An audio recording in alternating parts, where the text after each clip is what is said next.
should hold up, but I live with the brakes off, brakes off, brakes off, brakes off, and we going up, up, up, up, brakes off, brakes off, First place in the race, either first or you last. My foot stay on the gas, float and float and float. Ain't take much from out the class. Open the Forbes, see a young bout is. Hear people talking about their dreams, he really living out his. They hating just to hate, but they don't really doubt it. My eyes stay on the prize, my eyes stay on the prize. Told E I realized that love built this, so I'll be damned if you fake, kill it. Put my all in, make them feel it. Show me them people who think it's bosses, I'll make them look like children. Top floor of the building, ordering drinks, rolling up planes, all in the same. Goes without saying, y'all know the slang, no pain, no gain, let's get it. They try to make me slow down, but I live with the brakes off. They tell me I should hold up, but I live with the brakes off, brakes off, brakes off, brakes off, and we going up, up, up, up, brakes off, brakes off. I'm making ground mine, you taking downtime. Every word is hustle, the whole entire sound shine. Chasing the finer things, shining like diamond rings. Gemstone flow, that's the clarity my rhyming brings. Kid with the cold voice, I'm such a bold choice. Tailored suit, pulling up in that Rolls Royce. Drop head coupe, suicide doors, arriving like Sinatra. Louis Vuitton floors, I'm talking about my shoes. I'm chalking up your cruise, I'm gonna give away the end. Partner, y'all about to lose, that's just the way it goes. Don't take it to heartbeat, I say you're just a friend, cause my biz is the marquee.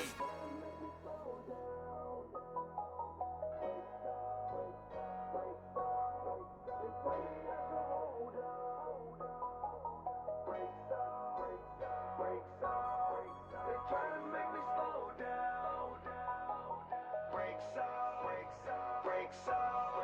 They tell me I should hold up, brakes off, but I live with the brakes off. They try to make me slow down, but I live with the brakes off. They tell me I should hold up, but I live with the brakes off.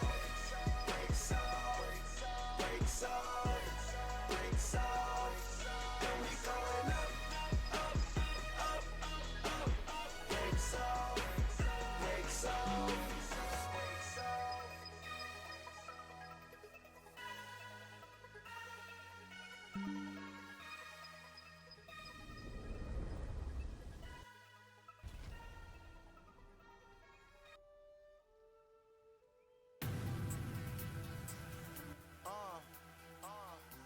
Wiz, I'm gonna help you re-educate the masses right now. You know where I'm from, you know where I'm from, you know where I'm from. Growing up in that slum, tatted all on my chest just to let y'all know where I'm from. Haters, I don't see none. Going hard every day, Lord knows I want the best for my son. So I got Chuck Tails on my feet, and I got Big Smoke in my Jeep, and I got all my dogs with me. Anyone starving, man, they gon' eat. And we don't do deceit, we do real big receipts. We do first class cabin seats. If you ain't gon' stand for nothing, have a seat. Cause I'm a real one, that's all day. Foreign cars, that's all day. Going hard, that's all day. I'm getting money the long way. I'm a real one, that's all day. Foreign cars, that's all day. Going hard, that's all day. I'm getting money the long way. I don't know much about y'all, and I've been hustling all day. I don't know much about y'all, and I've Yo, what's going on, stream? We are now live with Sweetality number 2. Hope everybody's having a good night. I am Surging Storm. I am your TO for the night. I hope everybody's having a good night. Hope y'all are ready for this Mortal Kombat action. It looks like we're gonna have a stack top 8 here. Hold on, real quick though, before we get started, I just gotta say, be sure to check out the Sweets events, sweetsevents.com. We got some sweet merch here, got some stuff for you to see, and we got a lot of good tech and merch, a lot of good merch in general. So be sure to check it out, the sweetsevents.com/shop. Also, stay connected with us on our social media. Facebook, Twitter, all that good stuff. Real quick though, let me go ahead and get my two tournament organizers in here. I am joined currently by Dream Eater and DJ Bronze League. So I'm gonna go ahead and pass it off to them guys. Take it away. Hey, what's going on, everybody? We are here with a Mortal Kombat 1 tournament. We got the top 8 coming up here, and I'm looking forward to seeing this throwdown here. I am Dream Eater. I got DJ Bronze League here with me. How's it going, man? Man, it's going good. I'm excited to see some good ass Mortal Kombat, as the kids say. It's been a minute since we've had a Sweetality stream, I think, or at least the Xbox tournament. So excited to see that in full swing again today. We've had a pretty decent bracket, and like you said, we're here for top 8, so we should be seeing some good gameplay coming up. Absolutely, absolutely.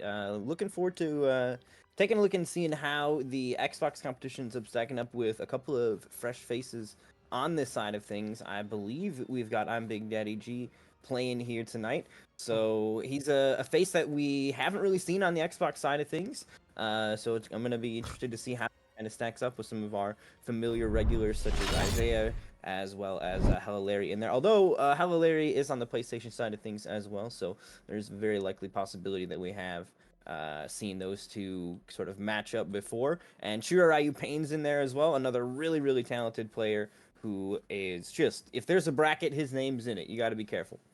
Yeah, and as you see here tonight, we are also having a bounty board. So if any of our competitors can convert off their down 2 with the cancel, and I think they got to score what, a 300 damage combo as well. Yeah, if we get 10 of those tonight, down to amplify. yeah, the down 2 amplify. They'll be adding $5 to the pot bonus, and if we get 10 grab techs, or I can't speak tonight, throw techs, we'll also add another 5 tonight. So looking forward to seeing just how big we can get that pot tonight. Absolutely, absolutely. And some interesting, incentives for players to perhaps engage with some of these lesser seen mechanics. But it's going to be interesting to see either way. I'm really excited to see who is still alive here in this bracket and what these matches are going to be coming up. Yeah, and also I'm curious to see if we're going to see any Chameleon tonight. New assist recently just or cameo, I guess is the term, released into the game. Seems to open up a lot of stuff, and I've noticed that the recovery for Chameleon, the speed of which you can call her again is pretty quick. So I've heard that the pace of the matches kind of goes up when we see Chameleon on the screen. Yeah, Chameleon is the latest addition to the roster there in the form of a cameo, and really seems to complement quite a lot of characters, just straight up giving a handful of players a just easy access jump cancel, so they can kind of cancel out of pretty much whatever they want, which has been really exciting for a lot of characters. Basically, everybody's got like full screen projectile combos and all sorts of stuff going on. Like you also said, her cooldowns are a lot lower. Maybe not a lot lower, but they are definitely on the lower end of the spectrum. So you get to see a lot more usage of her, and that just ends up translating into players having seemingly more fun with her. I'm a Reiko player, and she doesn't quite vibe with my character the way that I want her to, so I have not really been utilizing her.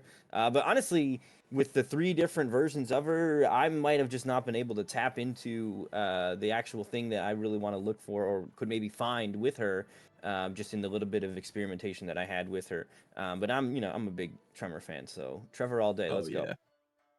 Yeah, I mean, I guess another big thing, design wise, at least from my perspective, is it's hard for me not to think that any cameo that has a bunch of ambush assists is just already going to kind of propel themselves up, not necessarily the tier ladder, but also the fun ladder.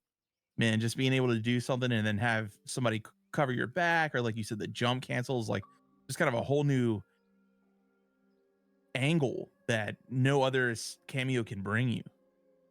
Yeah, it's really nice just having all that extra utility in there. There is like the kind of trade-off where you have to worry about which version of the cameo you've got, but for the most part, it's something that can be somewhat managed by players. I believe every single time you activate her armor, she will automatically switch. So if you you don't like playing as Jade, you don't think the Jade glaives and the glow is worth it for the matchup, you can cycle her out. It costs a bar to do it, so maybe not worth it, but I don't know. Do you want to sit there for 9 seconds? So, and alternatively, you can also, auto shift it by spending it in the neutral on other stuff. Just the armor is something that you don't have to worry about putting yourself in a vulnerable position by committing to something. Whereas, I mean, I guess with Jade, you could honestly just throw glow on for free and then just hold the button out of it. It's got the short cooldown and Yep. you're good to go. So there are ways for players, if you have a proclivity to a certain version of Chameleon that, works better for you, or that, that's you need just that one hit to kill, but you need to hit with Katana to start with. There are ways for players to kind of force that rotation in their favor. It takes a little bit of getting used to. It's definitely not the easiest thing, but much like utilizing the Tremor ambush attacks, it was kind of like not exactly straightforward compared to the rest of the cast, but with a little bit of time and exposure to it, you can actually figure it out. And I reckon some of these players, if they've been committing to Chameleon, we are already going to see some of them having really, really great affinity for handling which version of Chameleon they're on. And at bare minimum, even if they're not like masters of swapping through it, they're going to be paying attention to which one it is and utilizing those tools. I don't think you're going to see too many flubs of like, oops, I thought I was whatever. Nope, I don't think that's Right. going to happen. I think they're going to be really conscious of where they're at if they've been putting the time in. Yeah, because these players are talented. They genuinely are really, really talented players, and their names I'm familiar with for reasons. I know them for a reason. Yeah, and I mean, not only does the versatility add a lot, but comparative to what they showed, I think on the combat cast for Chameleon, something they changed is now Chameleon has a set order. Where Mhm. when I do believe the first time they showed her, it was random what she would be next. And I think having a set order makes her much, much, much, much more competitively viable because there is no more the well, I guess I thought it was this. Yeah, absolutely. The lack of a random factor to it does completely change its outlook from a competitive set, because you don't have to like, well, I rolled the dice and I got Jade and I want a Melina, so let me roll them again. And Yeah. like that, I rolled them and I got to Katana and I need a Melina, let me roll them again. Like that feasibly could have been like a weird problem people could have of it, like, swapping back and forth between. So set order, way, way better and more manageable, and the kind of thing that it's not like immediately overnight players are going to figure out like how to mentally stack for dealing with that aspect, but the players that put the time and work in, I think that it will just kind of come with time that like, okay, I'm much more familiar with this. I mean, I honestly, one of the things for me that I find really intriguing is like, the Shao Kahn's axe when he puts it down. There's no like timer, there's no bar that drains. A lot of like the giveaways that other games may have had in there, you don't get that. And yet, Shao Kahn players seem to intuitively just know when they're going to get their axe Yeah. back.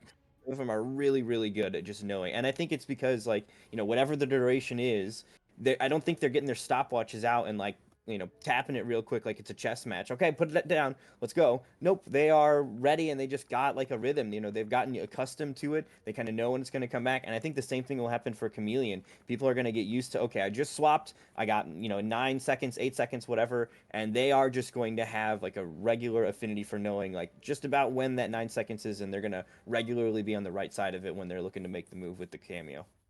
Yep. And I mean, at least for me, as somebody who plays Shao and plays a lot of characters like that, where there is, set timers for things changing. A lot of it is coming down to practicing sequences where you Mm-hmm. you just get sequences engraved into your brain, and that kind of helps you out in neutral too. When something funky comes up, you're like, okay, well, and now this is about how long this sequence would normally be, so it should be coming back here soon. So Exactly, exactly. Yeah, it's not necessarily even a case of like I have to time 9 seconds out. It's really like, nah, 7 seconds of this is already timed out for me because I'm doing yeah, it on hit. And this whole, like you said, this whole sequence is like going to take up this chunk of time. So once that's done, I've only got to kind of mess around in the neutral with the thing. I've got 2 seconds left to throw another Jade Glaive, and then we're on to Katana or whatever it may be. Speaking of being onto something, though, we are going to be on to Melina taking to the stage with Baraka on the other side of things. Online Kale versus Hella Larry. I think the names will get swapped here in just a second. And if it's a Forever King, we won't have to worry about the body switching either, which is always convenient. I don't know how other games do it? Do they have like King of the Hill setups where you don't have to worry about people swapping back and forth, or do you just get to spectate a 1v1? That sounds even better, honestly. Well, as somebody who's been playing a lot of Grand Blue recently, you get them private lobbies set up and you can just sit on that cabinet as long as you want. And it doesn't have to worry about swapping around or anything like that. So, Okay, so the TO just observes, right? And then yes, the players stay where they're at. Yeah, okay. See, that seems so much better. Unfortunately, we have our health bars on the top of the screen, so we can't actually see where the life bars are at. We might need to turn off the overlay here for this match and then get that fixed for the next one. Sorry about that. Yeah, but I can tell you, I was gonna say right now, I can tell you that Hella Larry is not looking very healthy at all. No, Baraka actually tearing through there, so very nicely done. Baraka, a character that can really churn out some really hefty damage. You also see he's utilizing that striker cameo, loses a little bit of health in the process, but just becomes such a bully in that up-close game where you constantly have to just give your turn up because the cops are there throwing grenades at you if you try to retaliate. Yeah, it's one of those things, kind of a tag team game classic where this move should give up my turn, but these grenades say otherwise. So not only that, and a lot of people, I know gave up a little bit on Baraka once the first nerfs came out with Cyrax, but showing us that really not a lot of reason to, man. It still does a decent amount of damage, and his neutral twos are still pretty solid. Yeah, I think the initial sting of getting nerfed is rough, but over time, the Baraka players that were playing Baraka because they enjoy Baraka, not getting on the bandwagon, the ones that kind of stuck it out, they've found success with new cameos. Some of them stuck it out with Cyrax even and are still trying to find ways to make it work. And we've got online Kale making it work here with game 1 over Hella Larry. Hella Larry, a predicted favorite, but of course it is first to 3 here, so got a little bit of time to figure out what's going on with your opponent. I think it's first to 3. I believe it's first to 3. Yes. Okay. So it is first to 3 here, so still going to have some time here for Hella Larry to figure things out. Yeah, we don't see any changes on any of the cameos. I think we're just getting a different stage, but again, I forget that this is a game forces you back out the character select every round. Yeah, because it's King of the Hill, so you have that option to change things, I suppose. Or I guess somebody else could step up and play because this doesn't have a dedicated tournament mode, unfortunately. We'll see if the crossplay adds anything new, but I don't know. They haven't talked about what it entails, so we really don't know. But right now, look at this. Hella Larry going to town. Great damage. Gets the the Kung Lao hat to get the setup going, but great avoidance by KO to just reset back to neutral, and now the overhead means good damage here. Yeah, bringing him all the way to the corner, too. Go to just kind of set up Baraka right where he wants to be with his grenades, allowed him to just keep his pressure going. And we're going to see if Baraka's kind of a little bit of a neutral advantage here. Is going to keep him in the lead, or not in the lead, but in control, but pushes him right back into the corner. Yeah, very nicely done by Hella Larry, able to stabilize and secure that round. Online Kale now back to the corner, gonna have to go on the offensive, but Melina not really successfully run away. Look at the safety from those grenades, though. Nice little throw here. No throw combos with Striker, but catches him out of the air. Yeah, what an excellent conversion. But now we've got Kale converting his own into Big Dammy into the setup. Oh, no hard to blockable, but nice little cross up. Unfortunately, we got a block button in this game. Hella Larry getting grabbed there. Going to start to bleed from this Amplify, leaving those Tarkatan blades in. Gets caught by that low. Didn't have the meter to amplify or didn't bother to spend it either way. No, not caught done again yet. by the second low. This time blocks it correctly. For Chip. Oh, looked like the grenade jailed him in there, like KO was trying to escape, knowing that the chip was inevitable. Yeah, and that felt like it was going to be poke into special too, right? Just keep on going for the chip. A flawless block is what Hella Larry was going to need to survive. Yeah. Really not going to happen here. Grenades tossed coming through. Firing away with the projectiles here. Baraka's projectile is actually surprisingly fast. Much faster than the previous games where he had to, clang the blades together. Now he's just letting the harpoon fly. Yeah, new universe. He's learned a couple new tricks, but just kind of moving forward here. But I like this little setup with Kung Lao hat covering dive kick. Kind of, if I get it, good. If I don't, well, it's still my turn. And Yeah, ball that's again the dirt of converting. Lao. Lao low hat is definitely one of the better cameos and attacks just straight up in the game. It did get nerfed, so you've seen a little bit of a tone down of it. It's not quite as oppressive, but man, can it be deadly to deal with those sort of ambiguous low overhead setups it enables. And there's one there. There's an overhead in that string, but a low hat coming through, and Hella Larry going to answer back and tie this up 1-1. Yeah, great great response from Larry. Like you said, setting up a lot of those hard to blockables and just using Kung Lao Hat to kind of just force my way in. And once Melina's in there, it is scary with the damage that she can now put.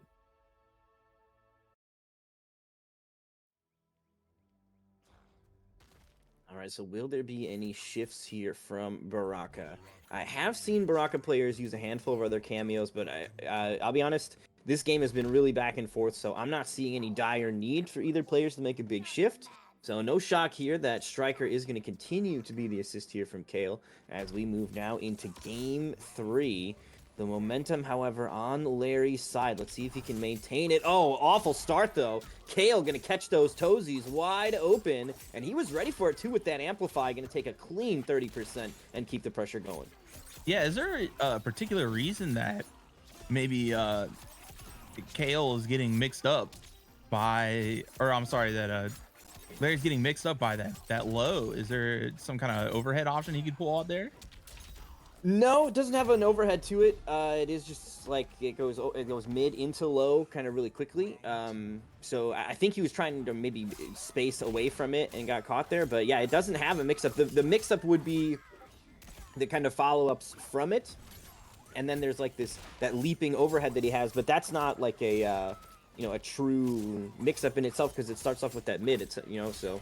Right. The only thing I can think of is maybe. I get caught by it all the time. I get caught by it all the time. Yeah. So, I mean, it certainly looks like it should be an overhead attack. Yeah, it looks overhead into low, and it's got deceptive range there too. So, I mean, you see him he did that round start, right? No fear at all, just letting it rip, and sometimes it ends up working out for you. Not everybody's got a round start move, and the thing is, so Melina is a character that typically kind of controls space a little bit better than other characters that just use their fists because she's got those size. But Baraka's got the arm blades, which are much longer. So, you got Kenshi and Ashura with their swords, Shao Kahn with the axe, but his is a little slow. But, for a lot of those, Melina can kind of be a bully, but Baraka is able to, if he hangs out in those longer ranges where that back three is king and where those arm blades are better, can really control things. But Larry not giving him this space.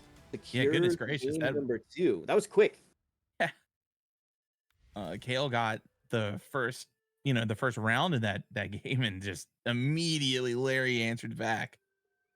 Yeah, and that's sort of the power of first to 3. I personally wish Combat League was still first to 3, at least for Demigod and up. Maybe do it the way that Killer Instinct kind of does, where at the higher ranks you increase the number of games, or maybe make it optional. Players can decide at the start of the set something. But regardless, first to 2 does allow for that rapid fire catching somebody off guard. But now Kale still has a little bit of time here to figure some things out. Larry, of course, on the cusp, not done yet, has to make it really definitive if he's going to take it 3-1. Yeah, tries the round start again with Striker behind him, but no one's home. Catches actually both of them in the process here, and you already see Larry doing hella damage, setting up for the hard to blockable. Gets him again, and that's going to be the round. That is insane.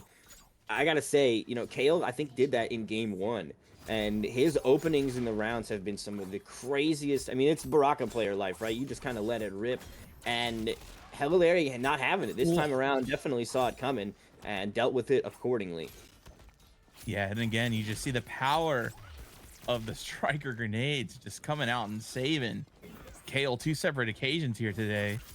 Who tried? And we're just looking now, a little bit of zoning, but here we go again. The dive kick into the hat to back him up. Why did he block backwards? I do like that he went for the uppercut there. Unfortunately, not going to be able to get the damage needed anyway, but the low hat protecting the unsafe stuff means Melina is going to be taking it 3-1 with a vicious brutality putting him down. He's not getting back up after that shit. Good lord. Nope, check his pulse. Hold on. I ain't heard no bell. So that is going to be Hella Larry and Melina taking that one.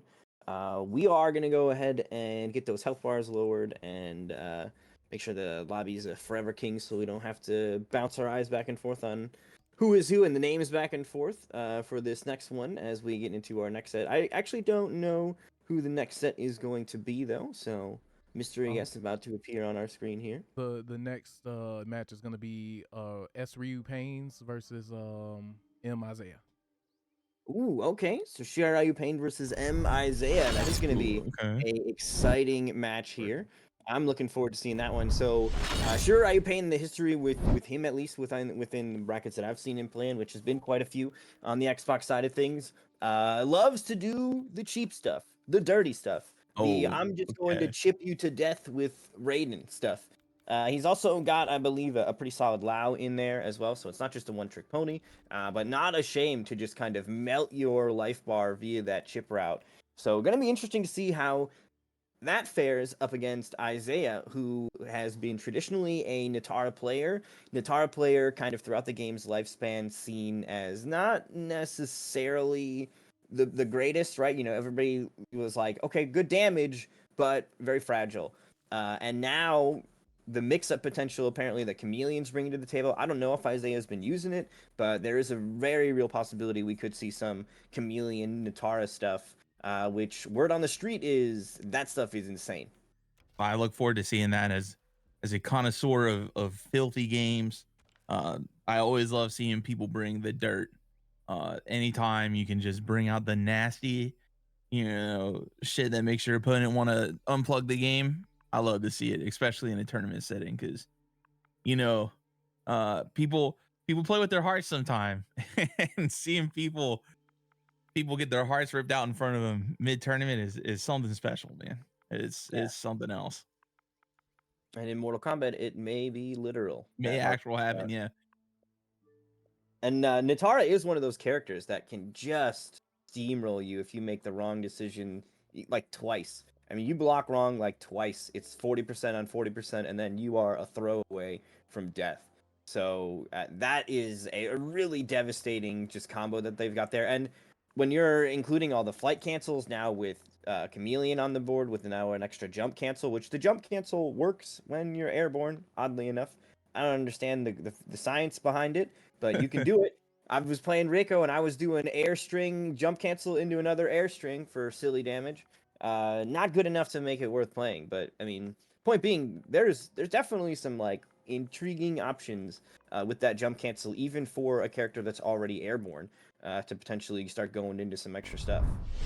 Yeah, I'm curious to see what we can do there. Like you said, Hell Larry showed us the power of 2-3 sequence type of offense with Mm-hmm. Melina. So, if Natara can kind of start going there, Natara, like you said, very, very mobile, can be hard to block with some of the nonsense going on. Once that gets going, it's hard to stop it. Yeah, and that's definitely not committed fully to even playing Chameleon, right? We have also seen from Isaiah has a really strong Serena as well as a really strong Kung Lao assist that comes out. And I mean, with an airborne character, you've got that low hat on the ground constantly. That creates a pretty interesting threat for characters to try to navigate and get around. You can't jump away from it either, really, with Natara controlling the skies pretty effectively. And then Serena ends up giving a little extra health, which is obviously pretty necessary for the lowest health character in the game. And then you've also got a little bit of extra space control by having access to now a fireball that can just kind of keep your opponent in check. The striker has put it, it's red light, green light. Like, as soon as Yeah. that assist is out there, red light, no moving, you just got to sit there. You can flawless block it, you can duck it, but there is no more advancing. And if you get caught trying to swing or check somebody with one of your long range buttons, with Natara in particular, at I think almost everywhere but full screen, maybe even at full screen, but even at like 3/4, she can convert that into damage. So, and into like real damage. So you got to be real careful against that kind of stuff too. And Isaiah has put the time in. He will catch you if you offer the opportunity. Of course, now that I said that, I'm sure of commentators cursed it and all sorts of Dropping awful all of stuff them. is going to happen. So my apologies, Isaiah. Yeah, I mean, seeing people convert off of the strays is where you want to be.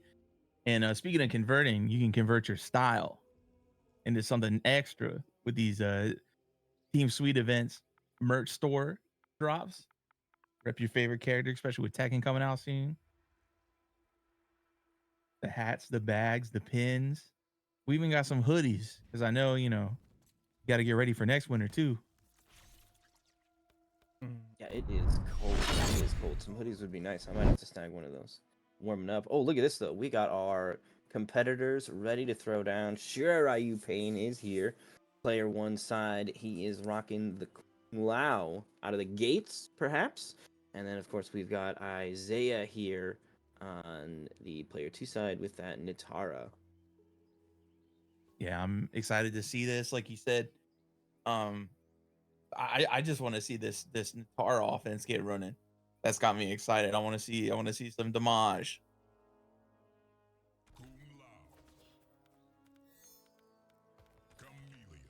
All right, here we go. So Chameleon, as we were talking about, it looks like Chameleon is going to be coming out. So we'll see what the new hotness is with Natara. I haven't actually seen anybody using this. I've just kind of heard the whispers on the Twitter wins.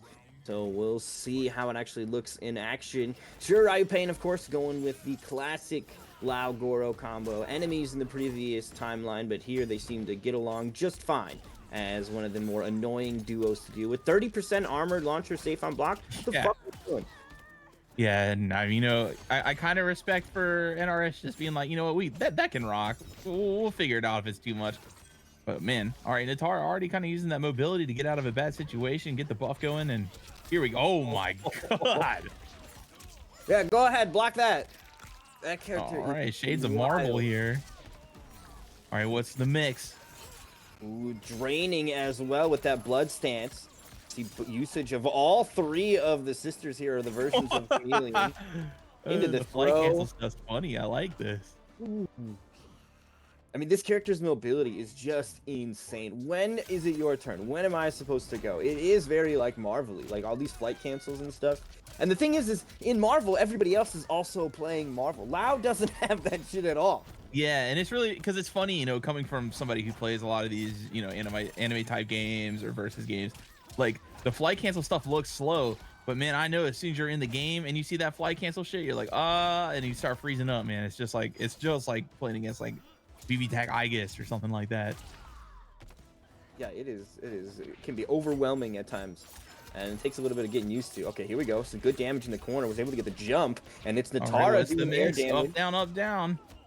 Safe on that as well. So that is a safe launcher from the Katana variation of Chameleon. So she throws the fan, and if you're point blank, it's a mid hit that will actually launch you, and -6 on block. So good luck. From downtown with the Jadarangs. Yeah, it turns out that we've got Serena at home. Yeah, exactly. She is very much shades of that. Oh man, okay, there's the jump cancel a jump move that you were talking about earlier. Interesting. All right.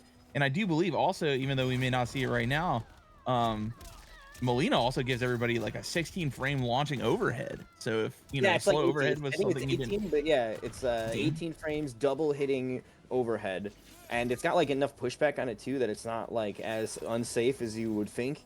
So it actually ends up being really, really deadly. And with it hitting twice, it's like an armor break now. It's really, really solid. Not going to be enough though here. Sure, Ryu able to hunt her down there with that mid hit, and that is going to be game 1 to the Shaolin here in this matchup. Yeah, and it's funny. It's just Ryu Pains just, you know, he had a lot of control in the match, but it felt like we were watching Natara do 5,000 things, and just all of a sudden she's dead. Yeah, that's that low health pool, and Chameleon does not help out with that at all. You see some of the other assists for Natara and do have that health buff attached to them. It's much more appealing for her, at least with Serena, right? No such thing from Chameleon, so she's just like a 900 health glass cannon, and Lao is, you know, just easy cranking 40% if he gets you with the right openings. So with that Goro assist there to help, it can be very, very quickly that your health bar just melts away. Oh, speaking of health bars melting, we got double boomerang combos. Like I said earlier, we got Serena at home, bringing them all the way to the corner. Oh my goodness. He has the assist bar almost full back on that as well. Goes for the launcher point blank in the corner, but it is, of course, safe. Avoids one, but can't get away from Goro. Yeah, I was going to say Goro at this time coming out and playing anti-air. Oh, the dash forward. Okay, and we're going to dash back. Get out of there. More glaives. Yeah. This glaive does not, or this glaive does disappear if you hit Chameleon on the way back, unlike Serena. What I've seen a lot of players though do is on block they down one check you so you can't hit her because they just want it to follow up, right? Like they just want to at that point. So they're not worried about it necessarily comboing anymore, and they are plus enough to you can't actually like challenge that anymore. Granted, they don't get a combo anymore if it like does randomly hit you or whatever, but it's just that it creates just that own little mini mind game there, right? Yep, and just like that, we see a conversion off of Kung Lao's armored reversal. Again, the new homie Goro just kind of giving him an extra dimension. Ooh, dashing up a little bit, getting some spacing here. Gets the side Ooh, switch. the nice Going side back switch. to the Okay, and where are corner. we going with the mix? All right, come back down. Uh-oh, Oh, got but caught. this. All right, where are we going this time? There's that Molina overhead. Oh, unfortunate drop though there from Isaiah. Gonna just fly away. We do have the fatal blow Oh, available Goro. from Lao. Oh wow, that could have been it. The Glaives are gonna tie it up Wow. though, and Isaiah on the board here with this with this Natara Chameleon pairing here. I'm liking what I'm seeing here, and like we were talking about, like he's just seemingly just kind of utilizing the cameo that he has in the moment. It's not a lot of like, oh, okay, he does Jade when Jade's there and then does nothing until Jade comes back. We're seeing Kitana, we're seeing Melina, we're seeing Jade, we're seeing all three of them on a regular usage of just like making effective use of the tools that are on hand. And I think that's going to be the way that you have to play her is like, yeah, you can't necessarily guarantee a specific scenario at any given moment, but you can play into and cultivate good scenarios for yourself at pretty much the whole time as long as you're paying attention. Yeah. And like we said earlier, knowing the order and being able to skip around kind of as freely as you can makes it a lot more manageable, a lot less, per moment reaction. Okay, we switched to the Raiden, like you said earlier. It's going to be Chip City. Yep. It's going to be looking to melt it away. You've got that Kano ball to cover. And then that move right there has enough pushback on it that it's only like minus like 11 or something like that. So if your character doesn't have like an advancing mid or something, you're just kind of assed out. You got to like really look for your button to do anything about it. And some characters, that button's not great. I don't know what Natara's would be. For Reiko, I got to use standing 4, which is awful. The forbidden button. Oh man, Superman, this is good. You know, it's interesting to think that, Raiden's actually mobile in a way as Natara in some meaningful situations, especially looking in this matchup, being able to move around and then just jump back Superman and then have Kano cover you. That's like, what's Natara gonna do about that? Absolutely, yeah. Natara's like control of the skies starts to falter when you've got Raiden that can just put a hitbox on the front of him, flying across that whole territory. And even if you stay on the ground and block it, you've got those Kano knives for coverage. So really, really solid play here. This is a common theme from Raiden players. I've definitely encountered my fair share of players trying to do this to me as well. But so far, it's working out a little bit. At least it worked out for round 1. Isaiah turning it up here in round 2, though. Yeah, the damage still just supreme Okay, good for defense. Natara, but the Superman block, good punish. This could close out the round. Very nicely done. So Isaiah on the board here, tying things up in game number 3. It's going to let her rip with a projectile, and that also is a great thing for Natara, who traditionally does not have a full screen projectile. You got to go into her stance to get like a half screen projectile. So that Katana fan is going to be really nice to just kind of throw your opponent off when, there's a projectile from a character that you don't really expect it from. Yeah, and especially when you're used to a character's range options being so one way, particularly up to this moment, it can really throw you off, especially with something new being out. You're like, oh, right. They've got this now. Yeah, got to add it to the list of things to be concerned about. Yep. Oh, knife there, saving Raiden from what could have been a nice little punish. Oh, the my blade God. hunting down. That is ridiculous. Nice pickup here, too. Isaiah going to go ahead and get a little follow-up combo here for over 40%. Wow, we're not done yet? Jeez. We're going to see okay, we put the armor on. We wanted to switch over to the boomerang again, and yep. Yeah, I think that's what it was, is he wanted to get back to those glaives. We've seen Isaiah use the armor a handful of times, and so far, Jade feels like the MVP here for him. And that may have been what it is, just kind of forcing the rotations to get back to that Jade assist even quicker, because it has proven to be quite the tool in the Natara's arsenal. Yeah, just having access to something similar to Serena's, boomerang at a moment's notice is just so powerful for a lot of these characters. And then once you add the other utility of the other parts of Chameleon, man, it's as time goes on, I just find it hard to believe that we won't see a lot of Chameleon in competitive. Yeah, and I think, you know, a lot of the discussion has kind of been centered around like how, as the Chameleon user, how that player is going to deal with and manage, like, oh, you know, I might have the wrong assist or whatever. I'm starting to get more concerned about the player on the defensive end, knowing what to look out for. You know what I mean? Like Yeah, now all because of a sudden you've got a bunch of tools, all with like wildly different ways that they can make your day awful. yeah, especially like I mean, Natara here. The first thing I thought of when we were talking about this matchup kind of came true in I think the first game where Natara was just on the ground and you're like, okay, I can just kind of hold down back. And then Melina came out and launched him with the overhead, and you're like, ah, right on. She's got an Yep, overhead now exactly. when she's on the ground.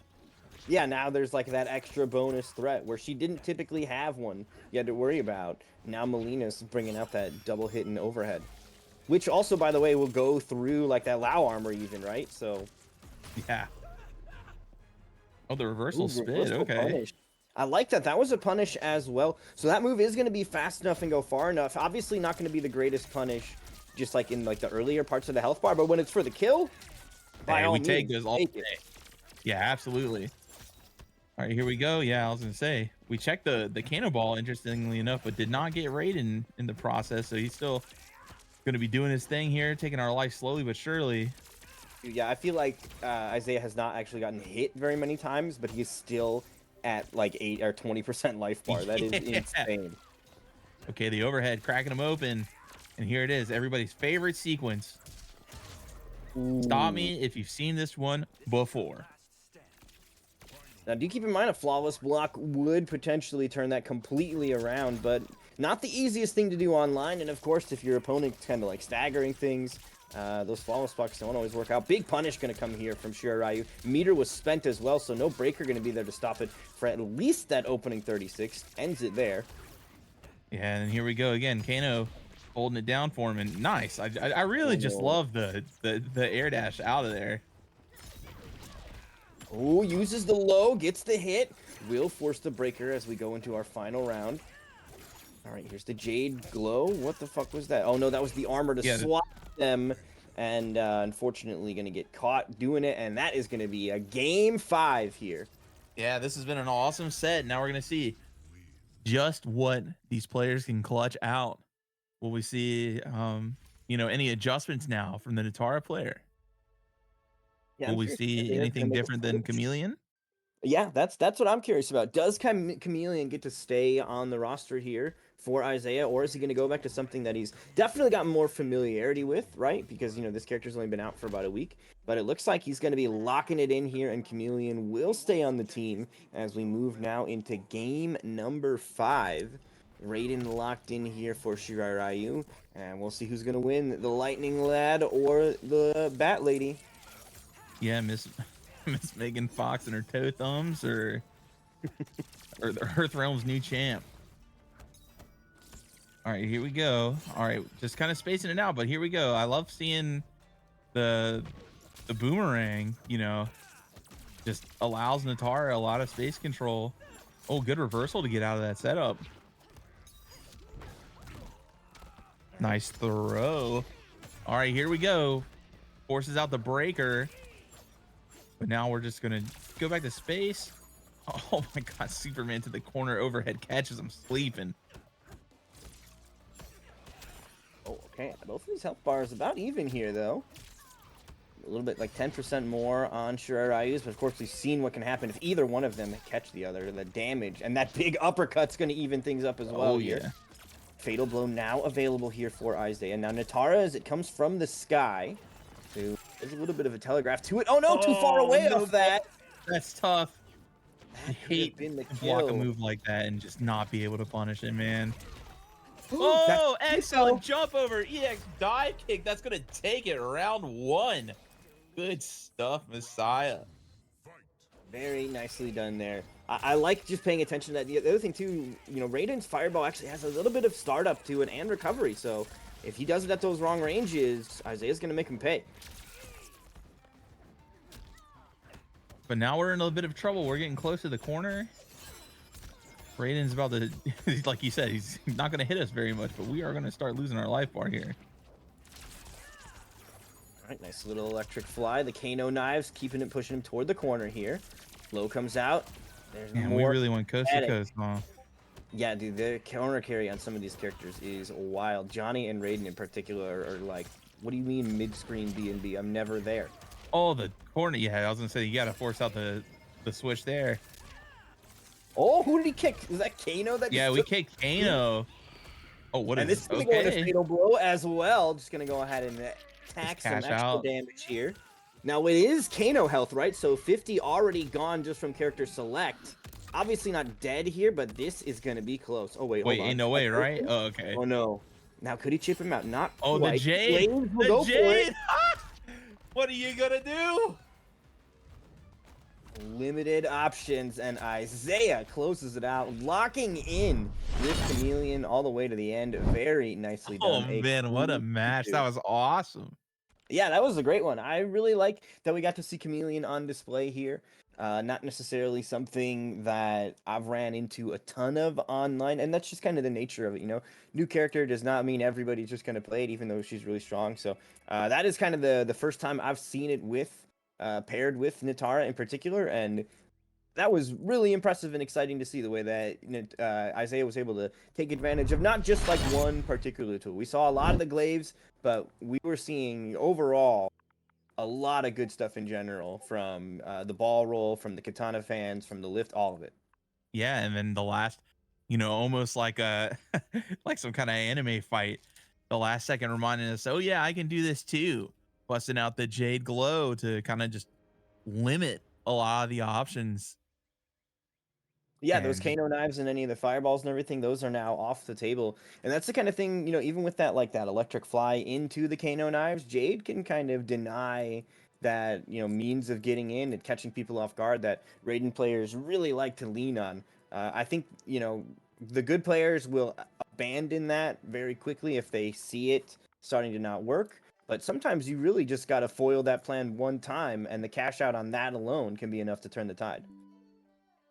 yeah, that was awesome, man. What a great match between those two competitors. Just solid play all around, fun mix-ups, just good. A lot of fun to see two players push their characters like that. And like you said, it was cool to see the new assist hot off the presses with Chameleon. Yeah, I'm really excited to see what the trajectory and future of Chameleon ends up being overall. I think so far the assist characters as well as the main roster characters that they've been putting out have honestly been really, really fun. Quan Chi's problem, in my opinion, just kind of stems from him not having like a poke that can compete with the rest of the cast, so he just kind of gets bullied in certain situations where no one else does. And I don't know if his like zoning capability or whatever good thing about him you want to point to justifies that. But otherwise, like Omni-Man felt very like much Omni-Man-esque, right? Like the normals and all the attacks, the animations, they're like right on point. Like, okay, I could see Omni-Man doing that. Tremor has been an absolute blast, and Chameleon is getting a similar reception where people are really happy and enjoying what that's bringing to the table. And has me just further excited for the future. I want to see what Peacemaker's doing, Takeda's doing, Ermac. Obviously, Homelander is like a big one on a lot of people's radar. You regularly still see people asking, like, is Homelander out yet? When's Homelander? Despite they've already mentioned, all sorts of like it's coming way later, but people will still ask every single DLC release, is this the Homelander one? So, but Yeah, that man. just kind of goes to show how much hype is behind it, right? Yeah. And I always, as just somebody who's played a lot of fighting games, I always kind of know that the DLC characters are where they kind of start opening up design. They start letting people do crazier and crazier things. So we get to see more and more fun, open-ended strategies kind of come out. And like you said, Omni-Man was cool. He did Omni-Man stuff. Quan Chi's some cool ideas, but does not seem very strong. And kind of interested to seeing what Peacemaker does, even though I'm a little iffy because NRS and gun characters has been known to be a NyQuil combination. So I'm kind of interested to see if they're gonna do something different with him. Yeah, me too. I'm really looking forward to seeing what they decide to do with him because like the cameos and stuff, and like you're saying, where they kind of extend and take some risks and do some new stuff with design. You really get that sense with these first 2 cameos, and looking forward to more of that. Let's expand the design space even further. Here we go, though. We got Smoke versus Raiden here. Kano coming out from Kusanagi, so a similar playstyle likely to come out from what we saw from Shiraryu in this Raiden. And then, of course, Big Daddy going with the Smoke Sub-Zero. So he's got the access to the ice armor to avoid some of the projectiles. I don't know how that works against the ground thing, or the electric storm. I don't think it saves you from that. Yeah, he's having to block it. So it doesn't save you from that. I don't know how useful that's going to end up being, but he does also have some setups as well, so we'll see if he can find his map. Now, this is also the lower bracket here. We have moved into the lower bracket, so loser is going to be going home here in this one. Gotcha. Yeah, I assume that the armor really will just kind of help him out fighting against Kano knives, which could be nice and neutral. Yes. But oh my goodness, we're seeing all of the cancels here from Big Daddy G, all the stuff you want to see from a Smoke player. Kind of get the offense going. Yeah, I think the biggest threat projectile-wise in the arsenal is actually going to be those Kano knives. So if he can get that ice armor to last long enough to avoid those things, because they do come kind of at the end of stuff, then that is going to be really, really powerful, and might even open up some punish opportunities that Kano's trying to protect and won't be able to. Nice little throw here. Another one attempted, but Kusa. All right, we got another tech for the bounty board. Put it on the board. Hands off. All right, flawless block. That's no chip, no meter gain as well. And you see it continues even into the next one there. So he's just getting nothing for his troubles on that one. Nice duck on the throw. Good stuff, but unfortunately does not convert. Drops the rest. Don't like to see that. To the string there. I think it's like a dial string. Maybe just missed the input a little bit. But now with Fatal Blow available, we may see the end of this life bar. It is Kano health.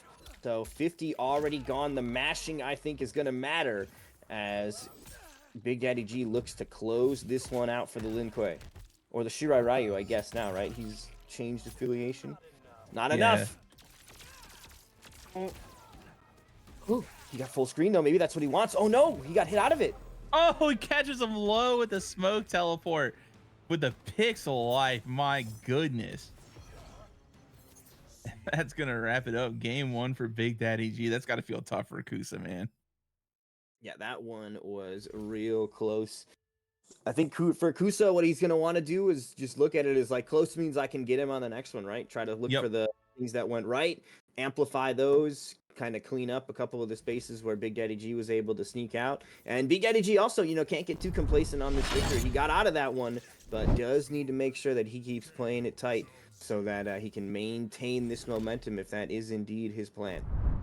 Man, this is something completely stupid and kind of sidetracky here. But do you know that meme that's been going around on Twitter? Like they have like Goku and he's running at Piccolo, and then they cut that scene where they like kiss randomly in there. Oh, no, but all right, go on. I'm listening. Yeah, there's like an edit of like original Dragon Ball where he's like running at him, and then like they Photoshop like this scene of them kissing, and it's like a meme, right? Mm-hmm. And I just see that, and now every time I see the Sub-Zero Fatal Blow, I'm just like, damn, someone's gonna edit Sub-Zero into them kissing him, dude. I just feel it. He's coming right at you for those sweet lips. Yeah, dude. Free meme content to any MK creators. I got you. Yeah, get Murdoink on it. All right. Okay, so we're back into the games here. Big Daddy G's got a nice little health lead. Flawless block, no chip coming his way. Kusanagi will find a throw, however, so that's going to be clean 11%. Also puts his opponent back toward that corner. Gets caught with those dagger slashes, though, and now +8. Yeah, we got cancel still coming out, but he decides not to push his luck too much. Ooh, catching him low again. All right, does not take the throw. But like you said, closer and closer to kill thresholds here. I mean, with Fatal Blow as well as all of that meter, it really is a possibility that if Kusanagi can find the right hit, I mean, at this point now, one more hit into Fatal could be the round. Yeah, but it looks like, okay, nothing, no way to convert off that since we just spent our meter. Oh, wow. One last chance, 5 seconds left. All he needs is the hit into the Fatal Blow. That will stop the timer. He's just going to chill out on the timer. Smart Yep. stuff. No reason to take a risk. Yeah, I agree. I agree. Big Daddy G did not need to, like, the worst thing that could happen in that situation is he could get hit by a throw, which was not going to be enough to kill him, right? So you just sit there and you wait, and the round is yours. Yeah. Just smart stuff all around. Like you said, no reason to take a risk, and was able to just wait it out. Got himself around, Another and throw tech. very much a different speed from the last game we were watching. That's for sure.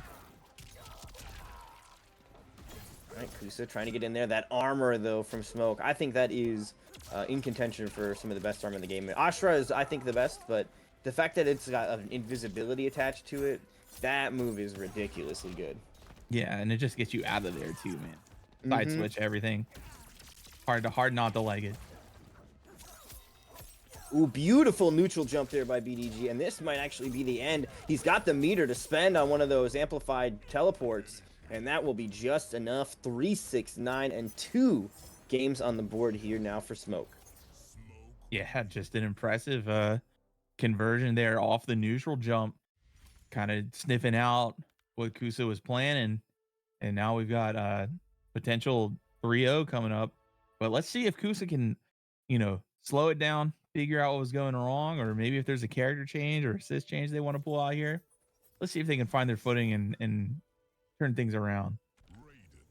Yep, we are going to be locking in, continuing it with Raiden here, but we are going to potentially change the assist. Nope, going right back to Kano. So one thing I will say is BDG's been doing a great job of actually getting his flawless blocks off and nullifying all that heavy chip that we see.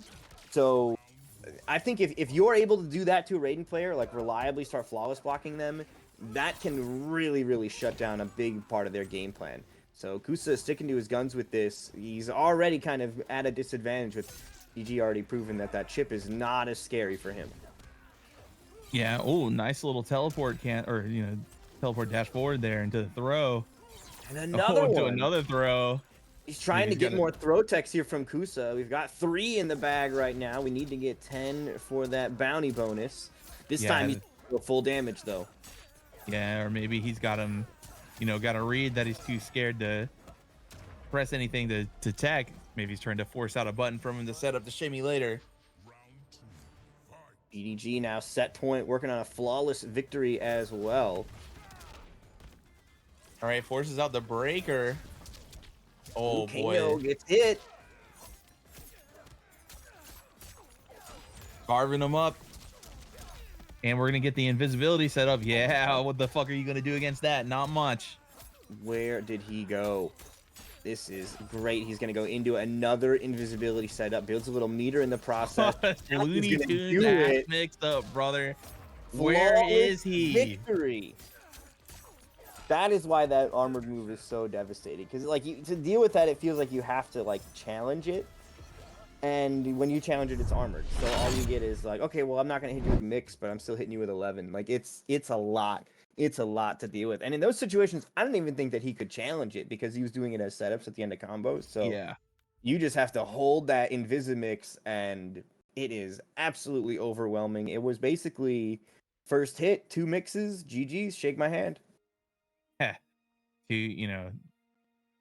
The running any type of fighting game, the least amount of touches you can run, the better. And getting them when they're invisible, boy, that feels all the better. Yeah, that is a crazy tool to give to the character with some of the best mix in the game in terms of access to all sorts of obnoxious 50-50s, lows, overheads. He's got an air low with a special that goes to the other side. You gave all, and then he can do that, and I can't watch him do it. What? Yeah. All right. That's crazy. And you remember when they said Reptiles EX Acid invisibility was just, they were scared it was too good? Oh yeah, what were they? How did they not notice that the smoke stuff is the real obnoxious one for people to deal with? Yeah. This stuff is crazy. I cannot stand fighting it sometimes because I feel like I'm totally guessing. It's just complete. I don't know either. I have no idea. Yeah, man. It's as a commentator, funny as hell. Keep Oh, that yeah. shit in the game. Love to see it. Playing it, not so much. Oh yeah, I don't mind talking about it. I'll witness somebody else suffer. By all means, yeah, I'll report that, but I don't want to have it done to me. No way. It is Yeah, no. rough to be on the receiving end. Although I will say, I would rather have that than Sento. I can see him, and it doesn't matter. The Sento ghost is just like, okay, GG's, man. You hit me once, I guess, and I'm dead. You got the ain't ghost blocking out. this, no how. Yep, and even if you do, go ahead, you're gonna block for the next 8 seconds. Fine, I'm gonna build on this meter, and I'm gonna call him back, and he's gonna come kill you again. Oh, I have man. to grab a water. I'll be right back. Alrighty. Depleted my current stores. All right. In the meantime, while we're waiting for the players to load in, be sure to stay connected with the Sweets events, Twitter, Facebook, YouTube's, and Instagram, and be sure to claim those Matcherino codes. We do have Matcherino codes, so y'all go ahead and claim those. I believe it is in the chat on the Nightbot. We have 50 codes, so let's try to claim those and get more money to the players. But these games have been crazy tonight, by the way. Yeah. I'm also happy compared to the first time we ran this game. The King of the Hill lobby doesn't crash every 5 seconds. You know, Yeah, big no. shout out to NetherRealm for making their game playable. Somewhat. Somewhat. They're getting there. Oh, so we're gonna see Ashra and Johnny Cage. So Ashra, I do know, one of the best reversals in the game, versus Johnny, just one of the best characters in the game. His pressure is just on another level. The height meter, man, the damage he can pull out is just next. I mean, you're gonna see people. If you're like me and you like seeing people die in fighting games, Johnny Cage is the character for you. All right. Overhead, low, pressure all day, every day. Here we go. That's such a fair But there wake-up is attack. Yeah, but there is that wake up attack. Gets you just out of dodge. Does your Oh, taxes. yeah. Makes you a peanut butter and jelly sandwich. I come back and I got 2 and 3 on the tier list right here before my eyes. Ashra and Johnny, these characters, they are wild in so many different ways. Yeah, and speaking of good reversals, Johnny Cage, the dash, my goodness. Makes you feel silly sometimes. It's pretty wild, some of the tools that are available to these characters. They are incredibly strong in the right hands. Special J is a player I've ran into quite a few times online in the Combat League streets.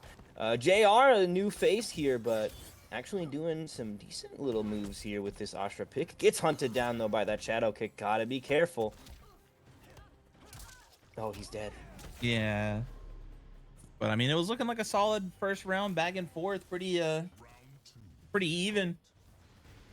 Yeah, no free wins out here, that's for sure. Yeah. All that crossover. Nasty business. Oh, the cancel keeps him in the corner, but allows him to jump out, unfortunately. Now we're putting the power of God and anime into our sword. But that doesn't matter when we're getting our ass beat in the corner. Never mind. Yep, the best armor in the game completely out of there. Although Johnny Cage is just going to chase you down. Oh, here we go. It's height meter time. Oh my god, it's not over. Oh, but you the thought? cancel, yeah. You thought? Nice little throw. Fatal blow available for both now.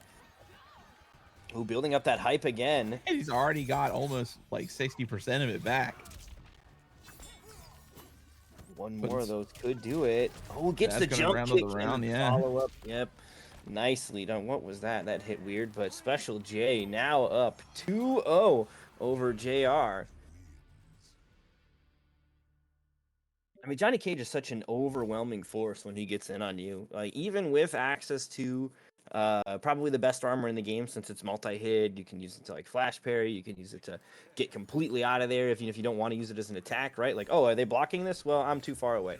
So it's got all of this like great utility on it, and Johnny Cage is just like, that's fine. I'll get you eventually.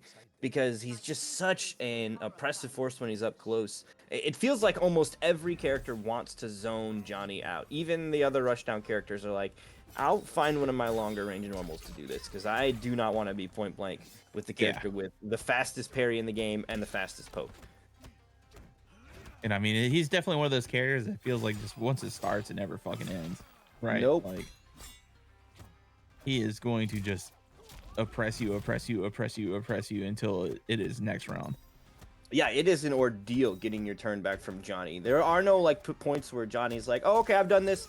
Congrats, you've blocked this. It's now your turn. Nope. Johnny players do not play like that at all. You have to force that situation. And it's a risk every time you go for it. Because if you're wrong, bye-bye. Unless you got fucking armor like that. Yep. But even then, it still gets hunted down afterward. And it's it problem. does get the reversal punish. And now we've got a full hype meter on deck. Let's see here. You know, So next hit about to be available as well. Yeah, so I mean, I assume we won't see a breaker until maybe the hype meter gets pulled out, but it's hard to say because then you're just opening yourself up to full damage. Okay, gonna go for the full launch here. Doesn't have a follow-up after that 287 though, because no ambush is available on Serena that can really net you some extra damage. Gets hunted down with the parry though. All right, they're doing. Oh no, they already set their meter to do the combo, so there's no breaker. That's on me. Oh, good throw tech. All right, adding it to the bounty board. Oh my goodness. Fatal blow is available here too. Gotta be careful. Breaker's just about to come online. Are we gonna spot? Yep. Okay. But that meter's still full, or not full, but still going. I gotta say, my dumbass would just be trying to hit him with the parry. I want to style so hard. That's all I would want to do right now. Oh, ducks Big the throw to uppercut. the uppercut. And then checks him with down one because it is Johnny. All right, up 2-0 here, Special J.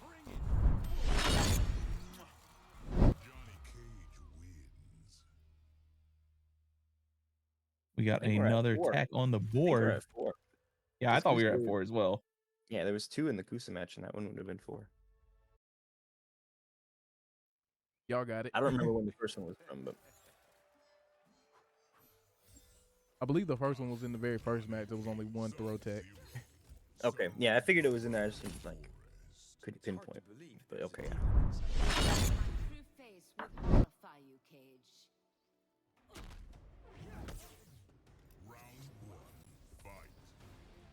All right, we're back. We're gonna see if JR can figure anything out now. Big launch here. Oh no, dropped it right at the end here. And the parry not working on that airborne overhead.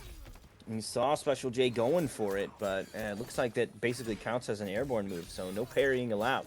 Yeah, and we're gonna get some nice damage here and the corner. Let's see what JR can cook up here. See if we can get our round here. Oh, okay. Looking to maybe just build some hype. I mean, can he salvage his stuck on the throw, but no punish?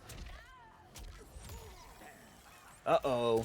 He's gonna get full hype out of this. Yeah, he's got it, I believe. But the reversal, I didn't know if that was chip or if it connected, but either way, that reversal takes it. And now we got JR on the board. Either. So I think he just had to let that happen. Oh, JR's on the board, but now he's in the corner. Have to spend all of our meter to get out of this.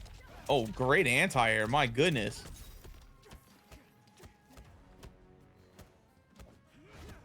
Special J putting some work in.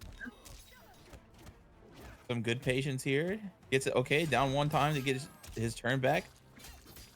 Side switch. Very nice. Okay, combo. Okay. Keeping the pressure going. Catches with the low into the plus frames off of that point blank projectile here. Yeah, hell yeah. We get a good throw. Now there is full meter from Special J, so he's not in any dire danger here. Oh, that's probably the game or the round. Sorry. And now we go into the final round with Johnny on full meter and a high bar. Yeah, all of the resources on Johnny's side. If he can tap into those, that could be devastating. Gonna save them as well. No need to spend them.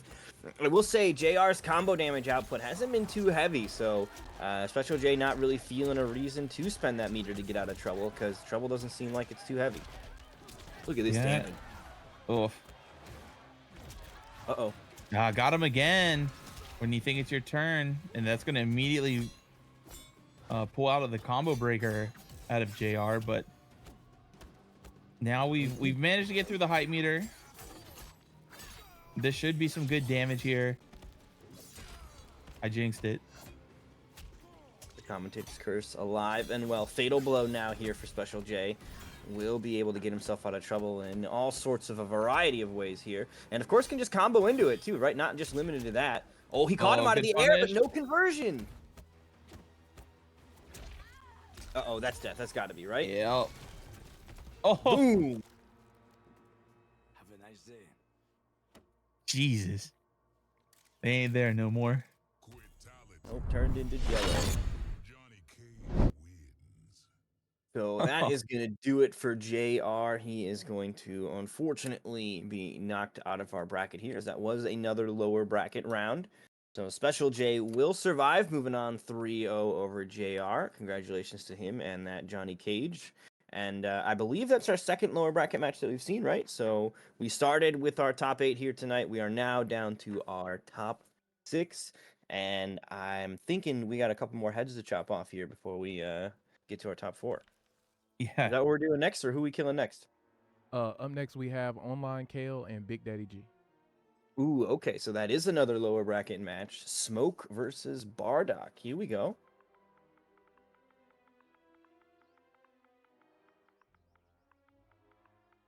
I think that'll actually be really interesting because Smoke feels like a character that wants to overwhelm you, and Baraka is another character that does the same thing, right? So, like, who is going to resort to being on the back foot, trying to maybe get away from them? I think Smoke's got that long range overhead, but Baraka's got a handful of his own decently ranged tools as well. So yeah. Baraka also just, man, still brings the pain on every hit. You know, gives you that bleed, the fireball to you.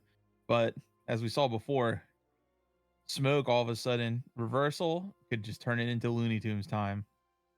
Well, so the thing about that reversal, though, in the Baraka matchup, Baraka has access to great armor break options.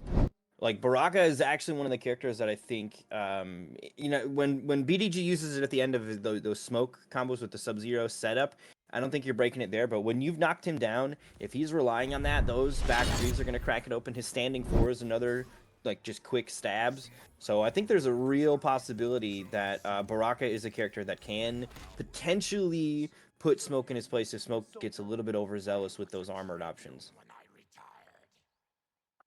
Yeah, we'll see. You know, we'll see if he can keep him in check, because that was kind of the problem last time. For Big Daddy G's opponent was they just let him kind of overwhelm him, and once that pressure got going, it didn't stop. Yeah, Kusa definitely struggles, but you know, I also think Raiden maybe not a character that's great for armor break, but it's not just an armor thing when he's invisible mixing you, right? There's also just a raw defense option in there. Good defense here from BDG as well. I think I saw a flawless block trigger too. Just bleeding out is all the damage we're seeing, not actual chip damage adding up. Okay, Yeah, that's gonna be finish here. And we're gonna spend the breaker to save our round here. The grenades just saving us again. Just such a good ambush assist, man, especially because they come out from so far behind you. Yeah, right. There's not much way to like interact with Stryker himself and interrupt him from there. You really just kind of have to let it happen.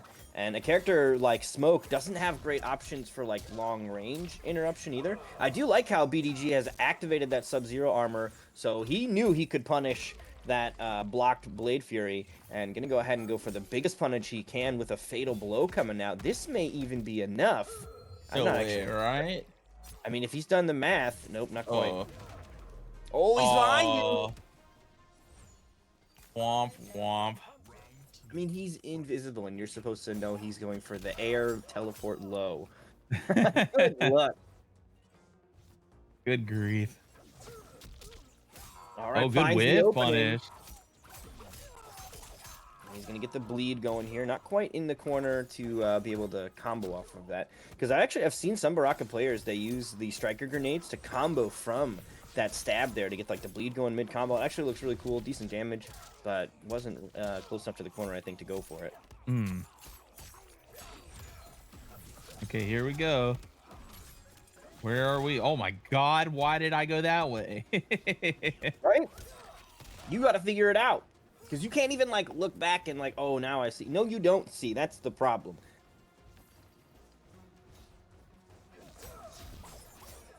Ooh, that's punishable, but not quite close enough. The grenades, no way. Grenades again, man. Just because, man, just coming out so far behind you like that is just such dirty work.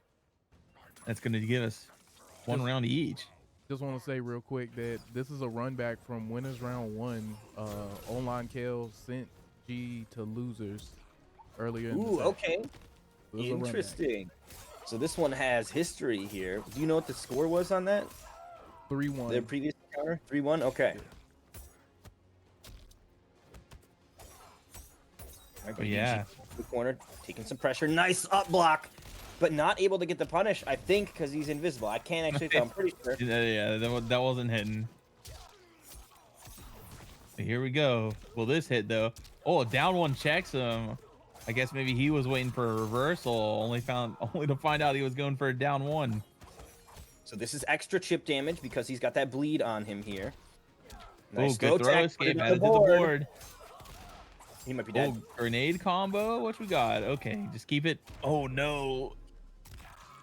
Oh, and the throw counter. Oh my God. He's hungry. Yeah. Jesus, ate his ass like groceries. That's, oh my goodness.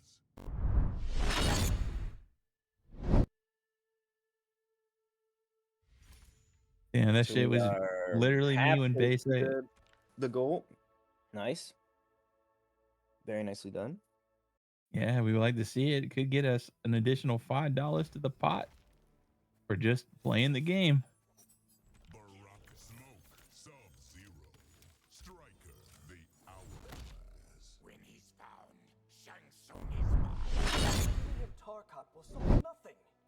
Hey, you heard me. I said he ate it like groceries. All right, we're back to it. Game number 2, throw right out of the gate. That first hit meter bonus going the way of Baraka as well. So BDG making an adjustment there, just taking an uppercut punish. Not going to get him a ton of damage, but 14% is 14, especially when those grenades are going to basically stop you from getting any more anyway. Yep. Yeah, this is one of those things you got to realize. It's like, you know, the old saying, $20 is $20. You just got to take that uppercut punish when you can get it. Mm-hmm. Nice little throw here, starting to push Baraka toward that 50% mark. Ice armor on as well, and that ice armor effective in this matchup because it basically means, though, striker grenade safety is nullified. Nice armor to get through it. Yeah, wow. Oh, gets the grab. I am unfamiliar with Online Kale, but he is really putting in a good show here. Yeah, the grenades to keep the pressure going, good stuff, but Big Daddy G does find his opening, and we're going to combo into the fatal blow for what should close out the round. Yeah, excellent patience there. We had seen earlier, he had done that unsafe overhead into the striker grenades, and then he went for the low slide after that, right, to just keep trying to catch BDG off guard. But excellent job by him just holding his guard down, keeping vigilant, and then when he finally had a real turn, he took it for the W. Yeah, and here we go again. Unseeable mix. Good luck. That health bar just melting away here. Running it again. Okay, blocks it. Dude, those triple kicks. Oh my God. What the? Did the grenade save him while he was invisible all of a sudden? What is that? There was a whole bunch of things wrong with that interaction. Why did he just go over my man's reversal with that move? Dude, one more hit could do it. Now, there is a breaker, so not quite as dire a situation, but these throws going to eke him closer and closer to death. That's going to be the breaker burned. Teleport cancel. Jump kick connects. BDG doesn't want to get overzealous. He's got that first round win, right? He doesn't need to overextend here on this. Yeah, we actually saw, I do believe we saw a Big Daddy G take a round via timeout last game. I was going to say, I wonder if we'll see Kale do the same, but no, doesn't have to. Manages to get him with the arm spike. Oh my goodness, grenade and NRS with their throw animations not having any vulnerability. Oh, air to air goes the way of BDG, who's going to get some damage here off of this. Straight to the corner into more Invisimix. Massive, just random pokes coming out here from Online Kale. And he gets him with the poke into special. The classic from Baraka. And Striker was going to protect him if it's blocked. Like, you just got to hold that. Yep, here we go again. Another. He's really getting a lot of mileage out of throw off this.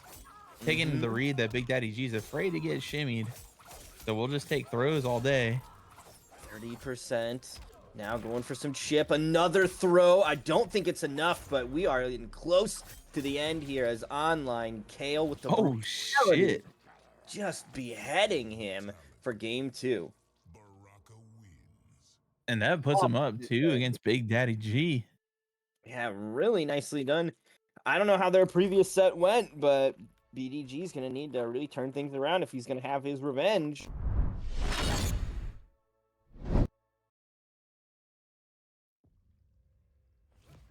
Yeah, I mean, he's got to figure something out. He keeps it close, but just can't seem to put it away. And we keep seeing these are really close games, definitely. Yeah.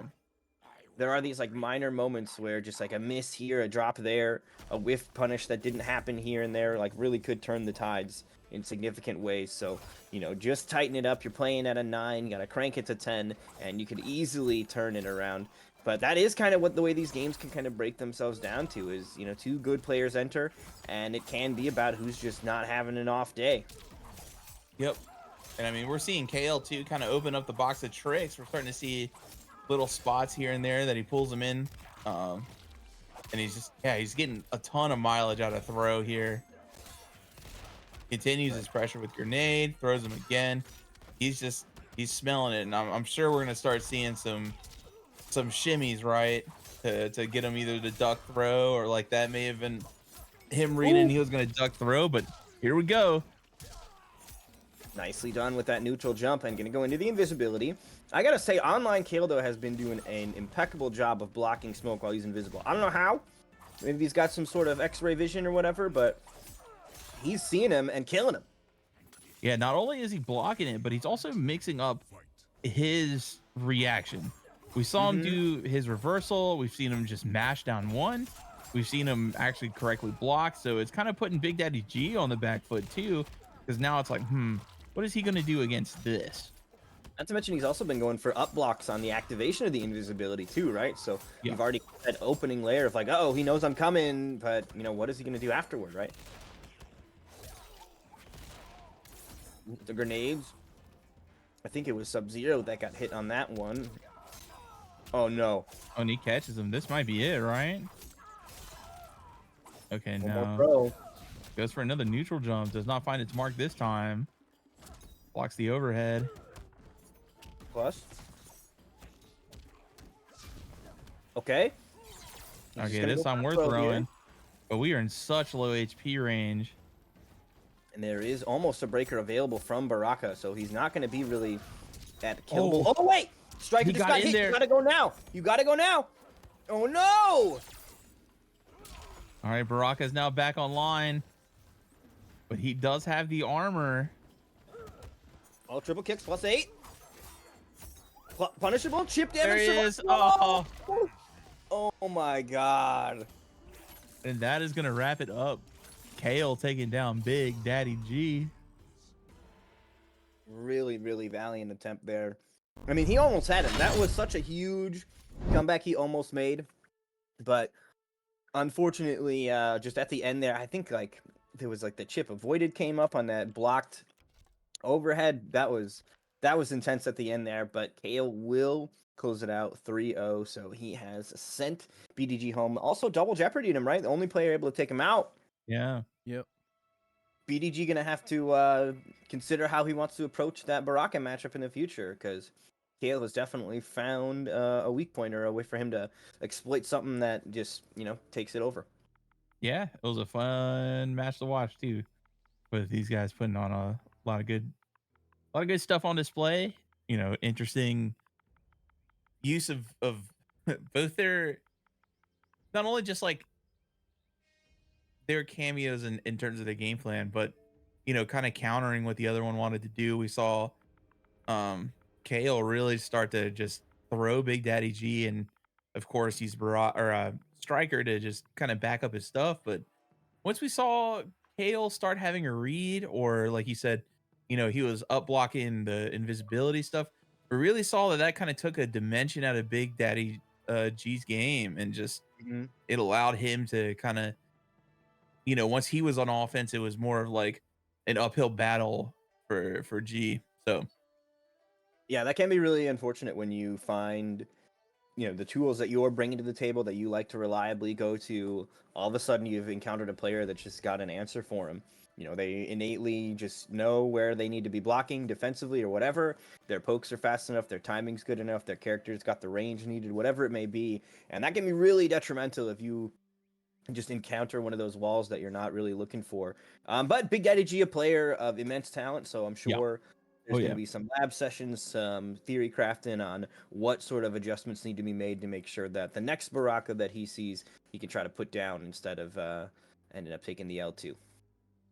Yep. And like you said, we'll see improvements. Always do out of Big Daddy G, and just look forward to seeing what's next. I think also there's new stuff on the horizon in terms of, even as a smoke player, right? If he's going to be a dedicated smoke player, there's new stuff on the horizon in terms of we got a new cameo to partake in, right? So Yeah. there's all sorts of ways that matchup can change and adapt and or update and evolve for players to then maybe take another look at it and find some new answers or new ways to navigate that and be on the other side of the victory thing. Well, it looks like here we JRU Pains is playing your team.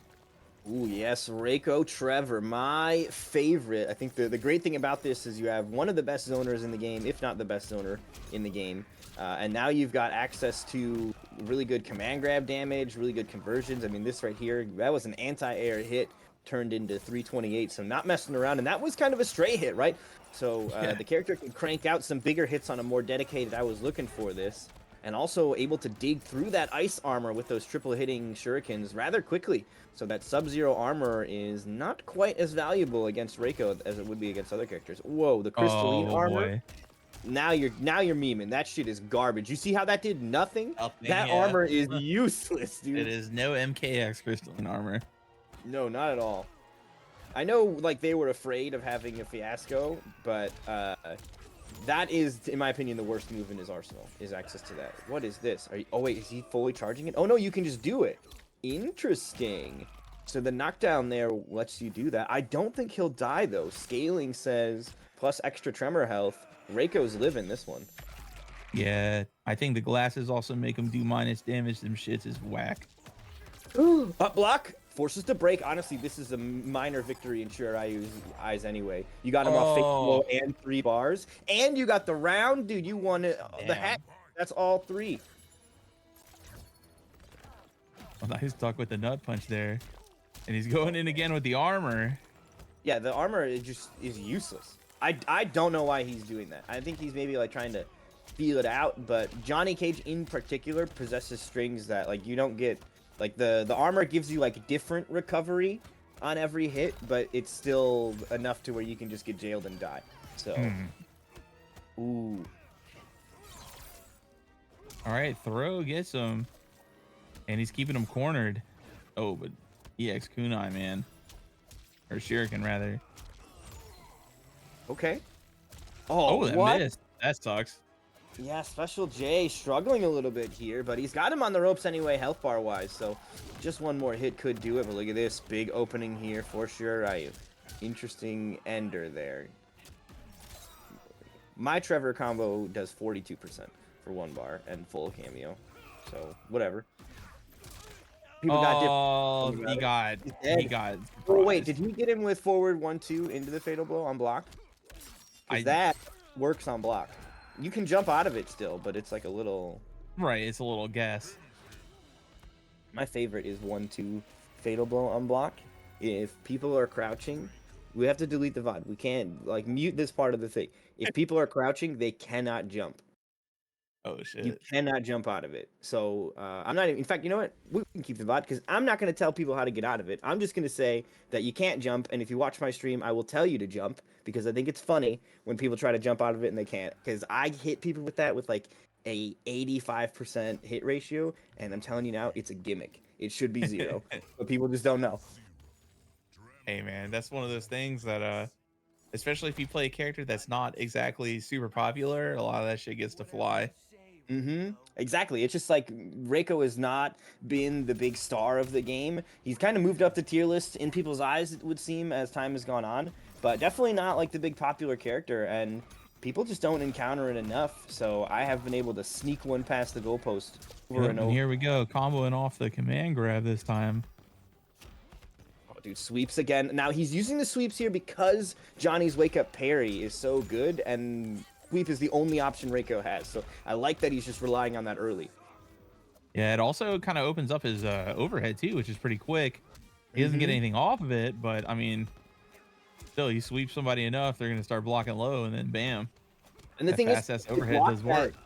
if they block the low, you're +3. So it's Okay. like not even that big of a deal. It's got pushback on it that you can't like bully people with, but you're still plus even when they block it. So Reiko's sweep, particularly in the Johnny matchup with that parry that can be so devastating for all your other buttons, I think is really, really powerful. I got to use it more, honestly. Seeing how much he's doing it makes me feel like I should be using it a lot more as my meaty too. All right, here we go, moving our way forward, trying to get out of this corner, man. But Johnny is doing Johnny stuff, and he's really not letting us out. I mean, we're taking some star damage, but ooh, okay. But we are still residency this corner. Yeah, he should be low enough for it. Nope, not even gonna bother for that fully charged back 2 here. Poke afterward will connect. Seeing Reiko try to get something going. There's the command grab. And he gets the follow-up as well. Okay, so if you can do an air string right there, and that's how you do max damage off of that. Off the side, you want to do air to jump up 2-1-4 or 1-2-1. Honestly, you can pick either one. They do the same damage. But that's how you get max damage with Reiko, from what I've seen. But I will say this, Shirai is not like a Reiko player. He's a roster player, right? He just plays everybody. So he's not going to be doing opties, but he's going to be doing stuff that works for him every time, and it's going to work like he's going to win on that, right? He doesn't need to be doing the cleanest stuff. And I like that MK1 enables that level of variability in combos. Combos aren't so bland like they were in MK11, where like optimal combos were just doing uppercut at the end of it in case they have breaker. So this game, you can still have like the combo that you do that is kind of signature to you. In a way that the previous game did not allow. Right. And man, we just saw Special J clutch out that last round. It was looking grim there for a second, but was able to keep it. But my goodness, here we go. Some big dammy. Oh, get the freeze, get a little hype built up. That is actually going to mean hype on deck here. We'll be able to activate. And with Sub-Zero freeze, likely going to be able to do it mid-combo. This is going to be damage. Okay, forces the break. Yep, forces a break, but still has hype on deck, like you said.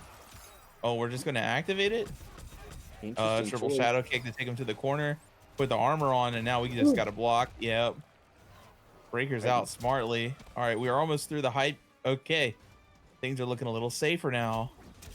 Oh, he's dead. Wait, what? Okay, is he going to go for the tremor reset right here? Okay, he's going for the bigger damage. He could have gone for fatal blow, like off of the back 3 into the knee, but Shirai Ryu maybe looking for the brutality there or something, but it doesn't matter because he's got the kill, and that is. We'll take it. So a 2-0 lead here over Special J. One more game necessary for him to advance, but of course it's first to 3. Special J may actually have an answer waiting for him. Yeah, and I mean, it did look. That game looked a lot closer than the first one. Seems like he's starting to pull together. Yeah, absolutely. And these players are definitely capable of kind of turning it around, making the adjustments. Johnny's got that lower health pool, but he's also got that big damage output. So see if you can find a way to make it work. We're locked into the same characters, same as this.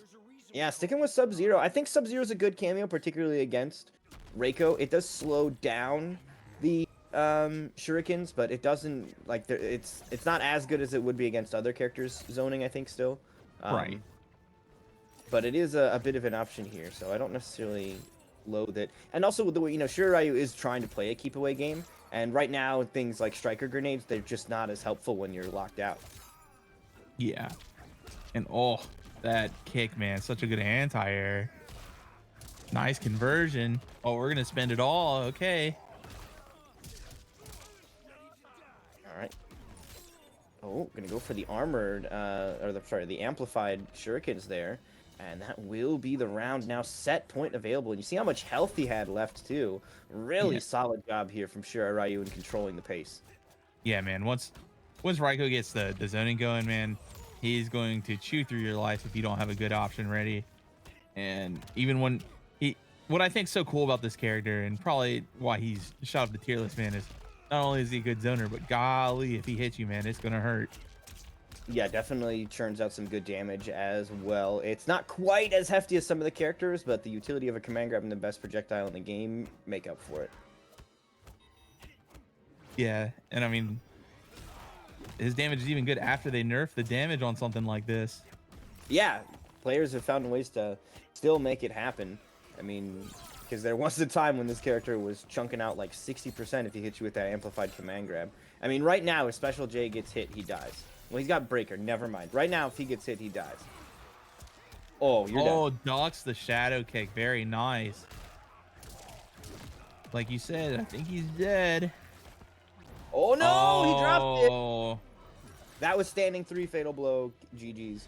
But honestly, back 3 and like just the running knee into standing 3 without even doing all the extra stuff is like 47%. It's so much damage when you just go like straight to fatal blow early. Oh, you can see the Bubs' little leg. He moved it. yeah. Like you I said, love man. Reiko damage. It's so much fun. It's so much Yeah. fun chunking people's health bars away. Really interesting, though, to see Shiryu busting out the Reiko. I have seen him play multiple characters. Have not seen him play that character before. Doesn't shock me that he's kind of just playing the strong stuff. And I think Reiko has been, even if I don't think he's personally top 5, like has been discussed lately, I do think he's definitely a very strong character in that discussion for those upper slots. So I think it's no surprise that Shiryu would be playing something that is considered strong and putting it to work in a really, really expert way as well. Because everything he does really cleanly. Yeah, man. And just another good match again tonight. Mortal Kombat's been a lot of fun. I'm glad things are working a little bit better than they were the first time we did this. And we've had some good matches. And I see now in the chat, we were asking about Online Kale earlier, and I see that I saw Online Tony in here earlier, and as somebody that's been around for a while, I certainly know that name from the Street Fighter 4 days. And I do believe he said that Online Kale is his son. And Oh, interesting. that's awesome. As Okay. somebody who's gotten his shit washed by Online Tony Seth before, um, makes a lot of sense that Kale picking up right right where Tony left off, man. A generational talent. You love to see it. We're gonna get to that era too, right? Like, that's kind of a new thing for gaming, to be able to like come from like have your dad also was a player of that caliber, right? Like, his grandpa was not probably playing games. Yeah. Like it wasn't a thing, right? We didn't have it around. So it's really cool to see that we can kind of have that generational stuff happen where it's kind of something that people can kind of grow up around, be exposed to early, and then you get some real prodigies. I mean, that is in my opinion, I think it's one of the foundational factors of Sonic Fox's success. Their brother is a really strong, I believe, Dead or Alive player. I don't remember their name off the top of my head, but nonetheless, Sonic Fox grew up in a household where somebody else was playing fighting games at a high level and just, got trained through that and then hit the tournament circuit very early and got out there and was just crushing it. And I think the earlier you start, you're just that much more likely to really take on and grow those skills in a really, really powerful way that translates to victories, big victories. Yeah, man. There's even stuff like I remember this was the first CEO of let's see. This was the first CEO of Injustice. And I'm there, I'm playing and I'm running casuals and this little like young guy comes up to me. And he's like, "Hey, can we play some?" I'm like, "Yeah, sure. Let's do it." Because I was playing Grundy, somebody that was not very popular and I was doing pretty good. Born on a Monday. Hell Yeah, yeah. so I was playing a lot of Grundy. I was playing a lot of I was making the rounds with a lot of the big names and like trying to get sets and stuff. And this kid's good, man. And he's playing Grundy and he's doing stuff. I'm like, damn, I didn't know. I was like, oh, okay, that's kind of cool. That's a good idea. And he's like, yeah. And like we played and I shook his hand. I was like, damn, dude, good luck tomorrow. And we're talking and all this stuff. And he's like, he next day, and it's like so sweet, dude. He's like, yo, Mr. Grundy. I was like, oh, that's tight. But he runs up to me and he was talking to me. And then he's like, oh yeah, this is my brother. And it was fucking Forever Oh, King. dude. Oh, It yeah, was dude, I was Forever about to say, King. it's Forever King Jr. Yeah, Forever King Yeah. Jr. is like another one of those, has somebody helping him out, and, yeah, now I think they go by Burrito Voorhees, and, Yeah, like, it's Burrito really, Voorhees. really, Yeah. really, really talented player, and, Forever King out there, I think, is still playing MK1 now. I think there was a little bit of, like, a weird exodus for MK11, some of the old players not really enjoying it. I myself honestly included in that list. I did not like MK11. Yeah. But MK1 fun is back, creativity is back, and a lot of those players are back too. So really cool to see them out here putting work in and getting some recognition that they honestly well deserved. Like Forever King has been a legend for so long, since before even the MK9 days. So Dang, and I'm getting word here that Kale is 14, bro. That's dude, awesome. that's how it starts. That Not like allowed to. He's not allowed to be playing the game, bro. What you I know, mean? No, right? I'm playing. I'm playing. That's awesome, dude. Dude, that reminds me of there's a player on the Xbox side named Izzy who during the MK11 days he was like 13 years old and got like third place in like a big CGL tournament. Basically won enough money to buy himself a PlayStation and then start That's playing in dope. PlayStation events. And it's like it's really cool that we have these young players that are able to get in these early events and just kind of like catch the bug early, hone their skills early, and some of them turn out to be like incredibly talented individuals, and it's a lot of fun to kind of watch them come out and develop into the high caliber players that we like to watch on stream, tearing each other apart.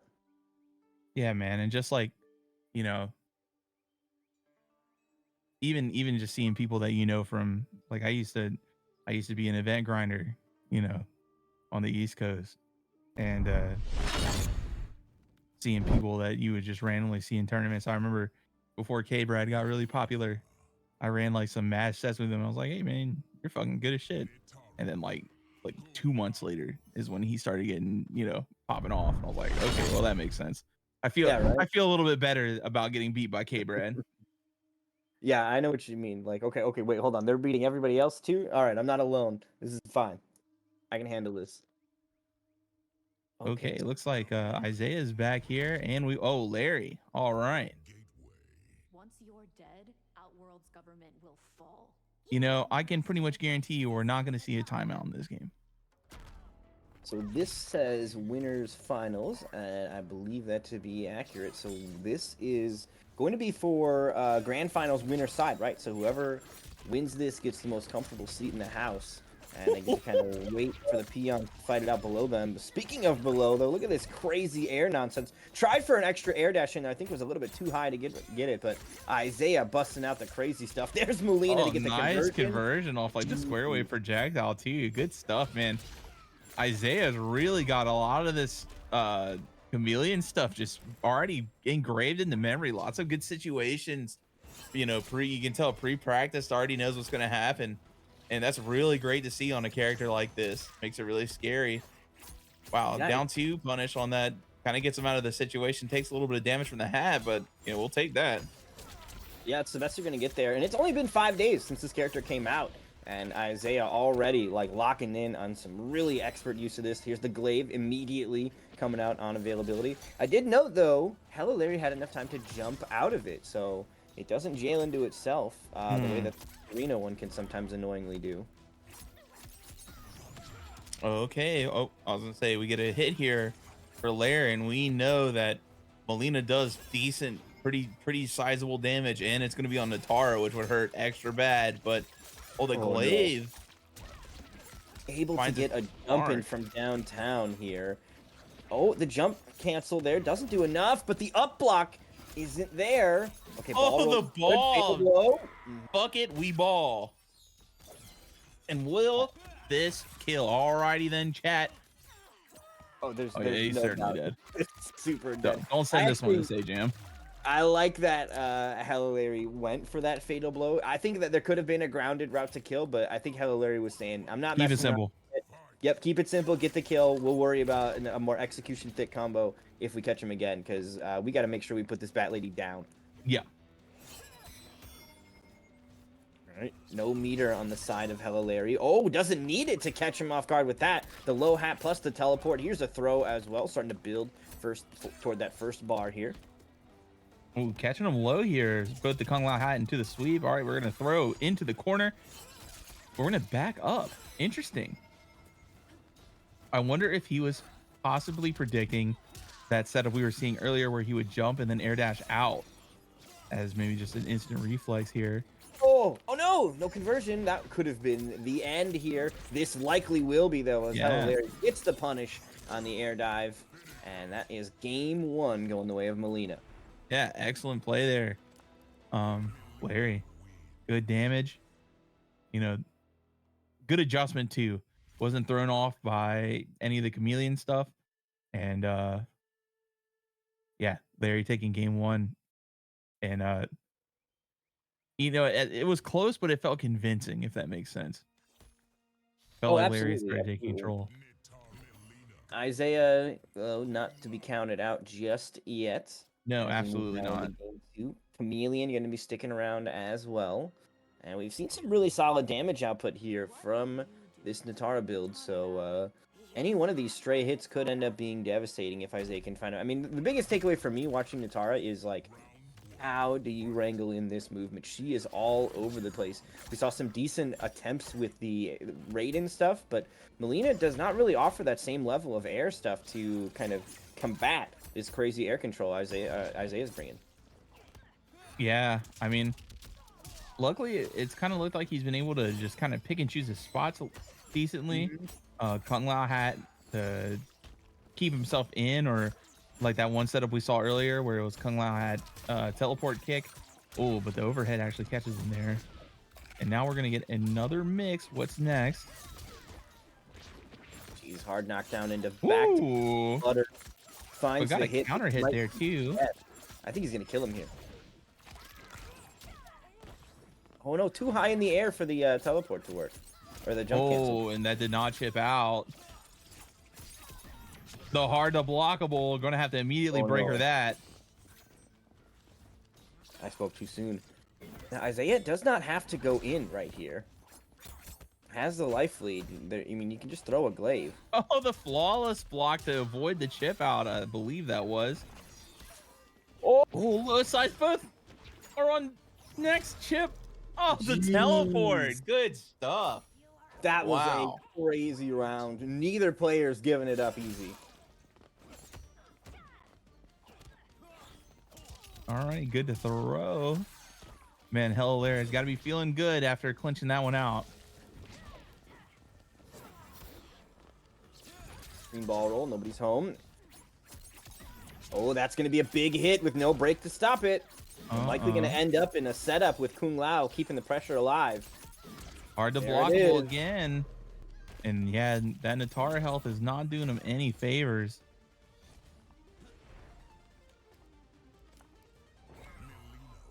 I think one of the popular things you see with Melina is running things like Scorpion for those high damage output moments, right? So you're, you hit somebody, you can crank 45, 50%. This build with Larry using Lao, he's not hitting as high of numbers, but that damage he sacrifices in the overall damage output nets him these incredibly difficult to block setups afterward. And when your opponent's not blocking it, then who cares if I'm not doing 50% combos? I'm getting a bunch of 40% ones that are way harder for my opponent to get out of and to avoid. So I'll just go that route. And Hello Larry gets excellent success using that. All right, this time we throw on the Jade armor to move forward. Trying not to see the hat or the size, but runs out not really Ooh. accomplishing too much. Did he punch her, or did she get punched with the ponytail? What was that? All right, Jade armor again. Must really have an idea here against Sai and a low hat. I guess that's a good idea. Oh,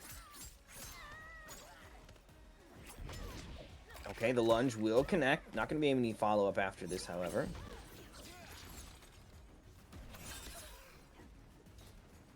Ooh, those go away immediately when that happens. Interesting. okay, here we go. Air dashing in, still keeping the pressure on.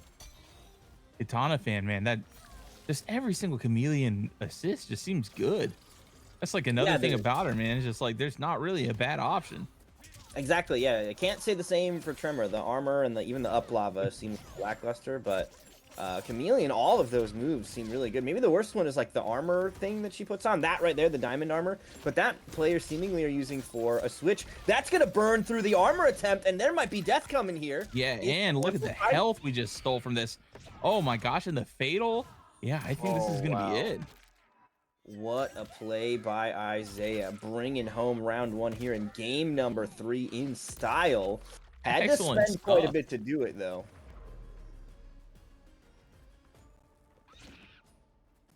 $476, solid numbers here. The glaive connects, got hit though, so it will not return. All right, there's another fan toss. Ooh, behind, what the fuck was that? Yeah, I mean, that is a fighting game classic, man. A lot of times these burst projectiles, they just got a hitbox on your ass for whatever reason. Yeah, dude, that is insane. That's some Gears 1 stuff. And what there is you that? saw the able to jump out of the glaive again if it's not, you know, comboed into or anything, like you said. All right, ball roll. She's so far away though that even the negativity on block is not really a problem. Oh wow, the neutral jump air dash down to punish the string. And this is going to do some good damage. Yeah, I like how Larry waited for her to spend meter, right? Wanted to get some resources off his opponent first. Oh, speaking of Isaiah, he'll spend his meter. Okay, and now we've got the glow. Oh, but wow. Meets his aggression with a ball. Very smart from Hello Larry. Yeah, I like the sort of wild nature of that play. Expecting Isaiah to think like, okay, now I can move in freely. I've got the glow. And a crazy YOLO ball roll is going to take him out for that. Yeah, especially when you're up 2-0, like, makes a lot of sense that you're just like, you know what, if this doesn't work, we'll just go on to the next one. It's okay. Exactly, willing to take risks. Speaking of risks, oh, had the kill, but loses it with that teleport. So Isaiah given an extra opportunity here. This is set point. Throw punish means a little bonus damage for that throw. Big whiff, hits him out of the armor. Another, oh my god, what is happening? Oh, they're trying to get some kind of brutality. I smell it. Dude, what is this? Dude. Oh okay, no, Isaiah was so close. That was so close. I thought he had him when he hit the low, but he didn't have the meter, I think, for the amplified dive kick, which is what he probably needs to combo. Because we saw him do that low sweep into the fly, amplified dive kick launch. And I don't even think he needed the amplified dive kick for the launch, but I think it must be faster or something because no combo there. But a valiant attempt. Hello Larry shuts it down, though. 3-0 going to Melina. And that means Hello Larry, grand finals winner's side. So he'll be sitting there comfortably while he watches those in the lower bracket duke it out to see who the last one standing is to challenge him yet again. Isaiah, though, of course, still alive, still amongst those potential names. He'll be waiting in losers finals. We got, I think, a couple more matches to get through before we get to that, though, of course. So we're going to be hopping back into those matches and sending some more folks home. Yeah, we should be getting relatively close here to wrapping it up if we just did winners finals. I assume this was going to be our last loser semi. Yeah, I guess we are down to 4 people left. So we got online Kale. And who is or possibly 3, actually. Could be 3. Yeah, could be online KL, Isaiah, and Hello Larry. Yeah, You know what? Maybe if I click this little challenge bracket right here. yeah. The next match is gonna be loser semis. Online KO versus Shinryu Pain. Okay. Okay, yeah, Shirai Pain is still in too. Okay. All right. Well, I mean, that is quite a list of names left alive, though. We've got Hellarian winners finals, Isaiah in losers finals, Shiraryu Pain right now facing off against Online Kale. And Online Kale is a name that we haven't really heard before, but it gets to come with the added now of, well, I took out VDG to get here, so put some respect on my name, right? So some really, really talented individuals here as we get into our final four. But we are also going to be breaking hearts here, as every loss at this point is going to be going home. Although I don't know what exactly the prize pool split is, but players have got to be close to being getting in the money, so at least you won't be going home empty-handed.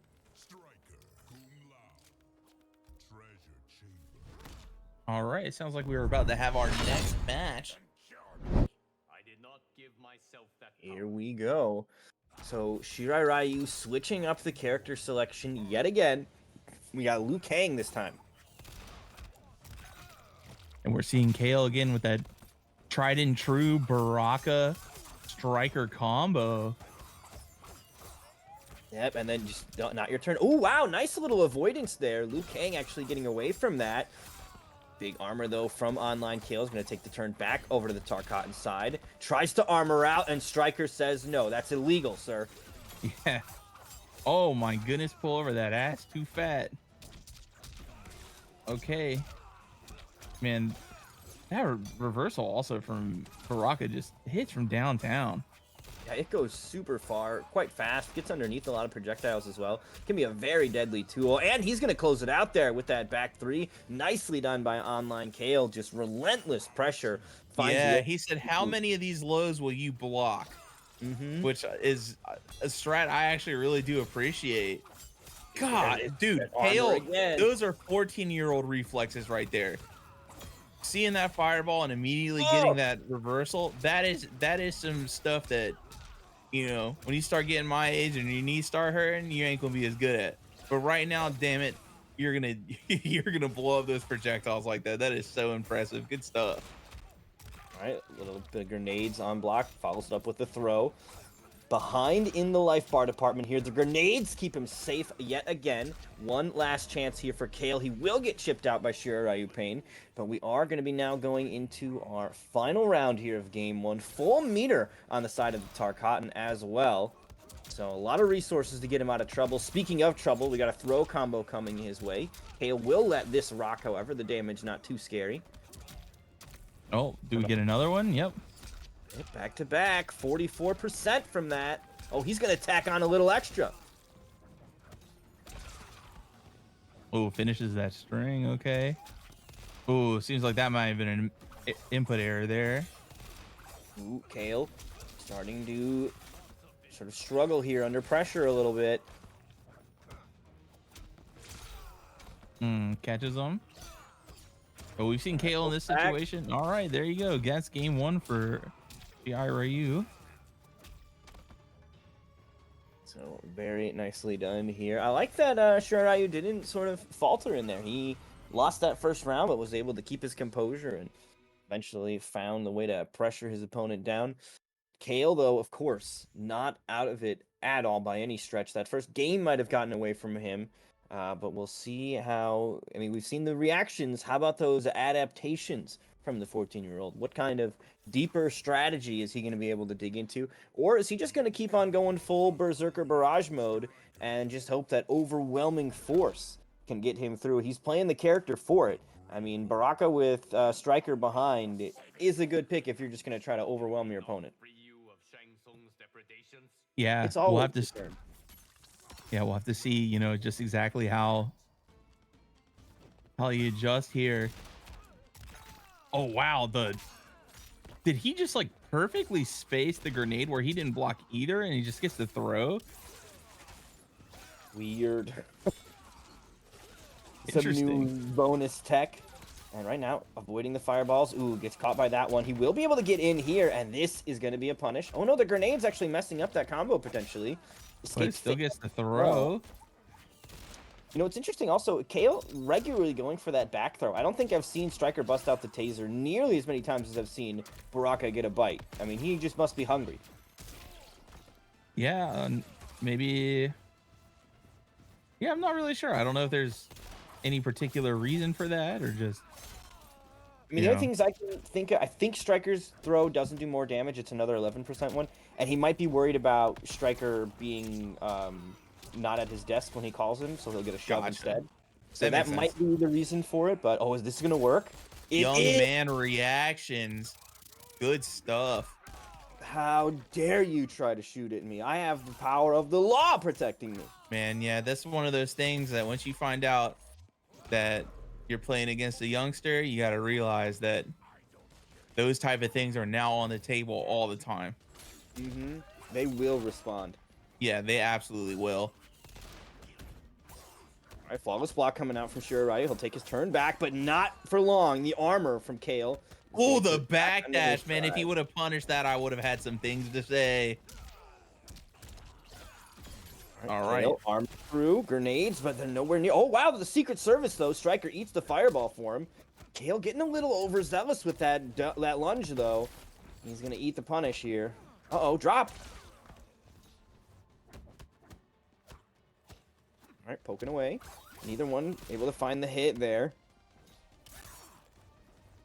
Now, Kale doesn't have that fatal blow again either, so he is going to need to kill him the old-fashioned way. Yeah, back in my day, yeah. We didn't have comeback mechanics.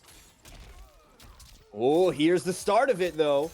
Now, there is a breaker from Shirarayu. He's not going to spend it. No meter being spent by him either. Oh, he's got the life lead now. Okay, spoke too soon. Oh, no. Dude,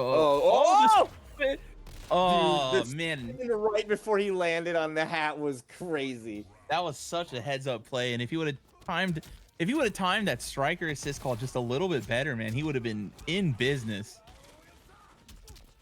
Oh, that's gonna be a big miss. Oh no, it doesn't go for full launch off of that, but still gonna keep his turn going here. Good blocks on the overhead. All right, and now into the amplified. Wants to launch. You see the armor over and over again from Shiryu Pain in there, but Online Kale just has access to that striker assist and is shutting down that option. Yeah, and I mean, I haven't really kept a good eye on it. Oh, that knocks him out of that. I was just gonna say I hadn't really kept a good eye on it, but I'm pretty sure from what I'm seeing, the damage trade's in Online Kale's favor. But I mean, it does get him out of the situation. So I guess you take a little bit of health to get you out of the pressure. Yeah, starting to work out here. He spends the breaker. Last chance here for Kale yet again. Shiryu does still have that fatal blow, and he doesn't even need it. The amplified fireball will do the job. 2-0 lead here. And Kale starting to fall behind, but not done yet here in this loser semis. One last chance. Will he stick with Striker? I think he will, and I think he should. He's honestly, this 2-0 right here is not reflective of how close these games have been. Yeah, I mean, Kale's been playing excellent. Just little things here and there, or even just like little situations that I don't think either player expects have just been going Shirai Ryu's way. So, you know, just if he can clean that up, it'll be close. Let's see if he can make those adjustments. You know, I don't know what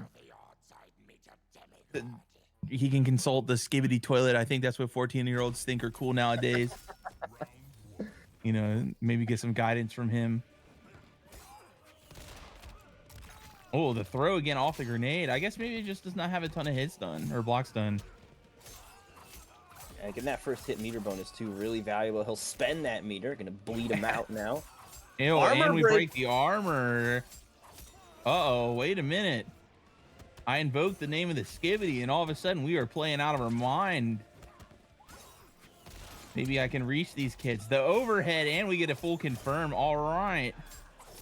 Nicely done. 30-second round there for Kale, but shutting it down soundly here. Spends the cameo. That time not close enough, though. The grenades will not hit. Low hat, where do you block? Not there. Yeah, that's a tough situation. Got quite the life deficit to make up, but this is a good start. The grenades put us back in. Oh my god, he's just swinging. But honestly, that might be kind of the answer.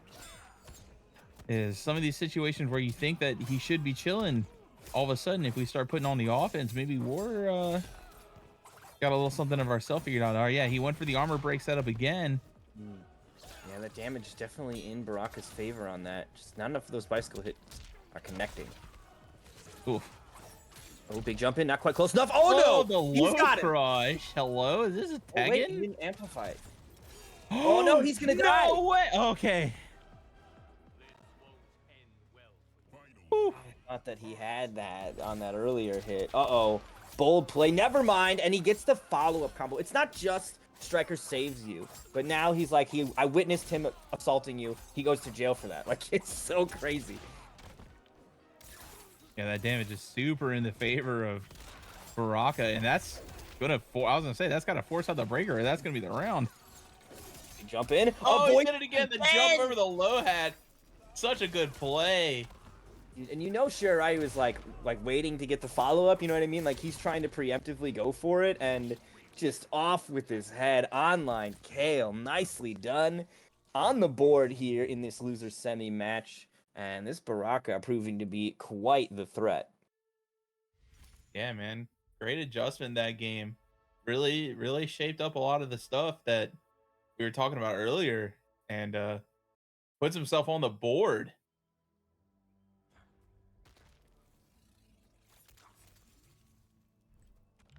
Now we'll see. Will we get a character change now that he's got one on the board? No, we're gonna stick with the same idea. Okay.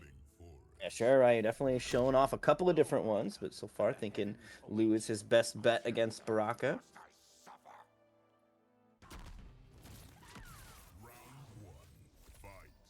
You're gonna fall, careful. All right, starting it off again. Just getting in there, getting some good chip damage, and managing to have the last couple hits hit. I wonder if that was maybe intentional because he knew that there'd be nothing else if he got hit by that. That'd be pretty big brained if so. But we are in the oppression session in the corner there with Striker backing us up. Ooh, jumps it, and that's going to be a big punish here. Didn't have the meter since he just broke, though, so does not opt for a launch there. Oh, big whiff here. Oh, This big kill. whiff punish, and that's going to take the round unless he drops it. All right, excellent.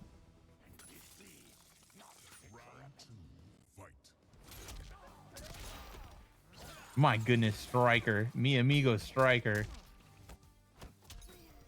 Patience. Finds himself opened up.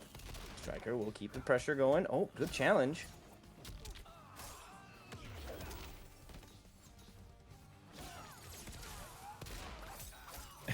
Just like you said, Striker saves him and gets him a combo, man. Yeah, it's crazy.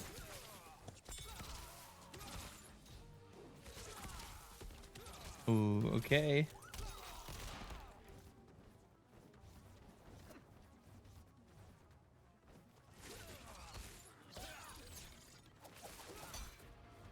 Okay, good try to, cut him off from the air there, seeing that he was neutral jumping a lot of the hats. Oh, not enough life. Eats the fireball. Final round here and potential set point. What were all those Naruto signs in it? I haven't seen him do that before. Right. He was repping, bro. Oh, big duck on the throw.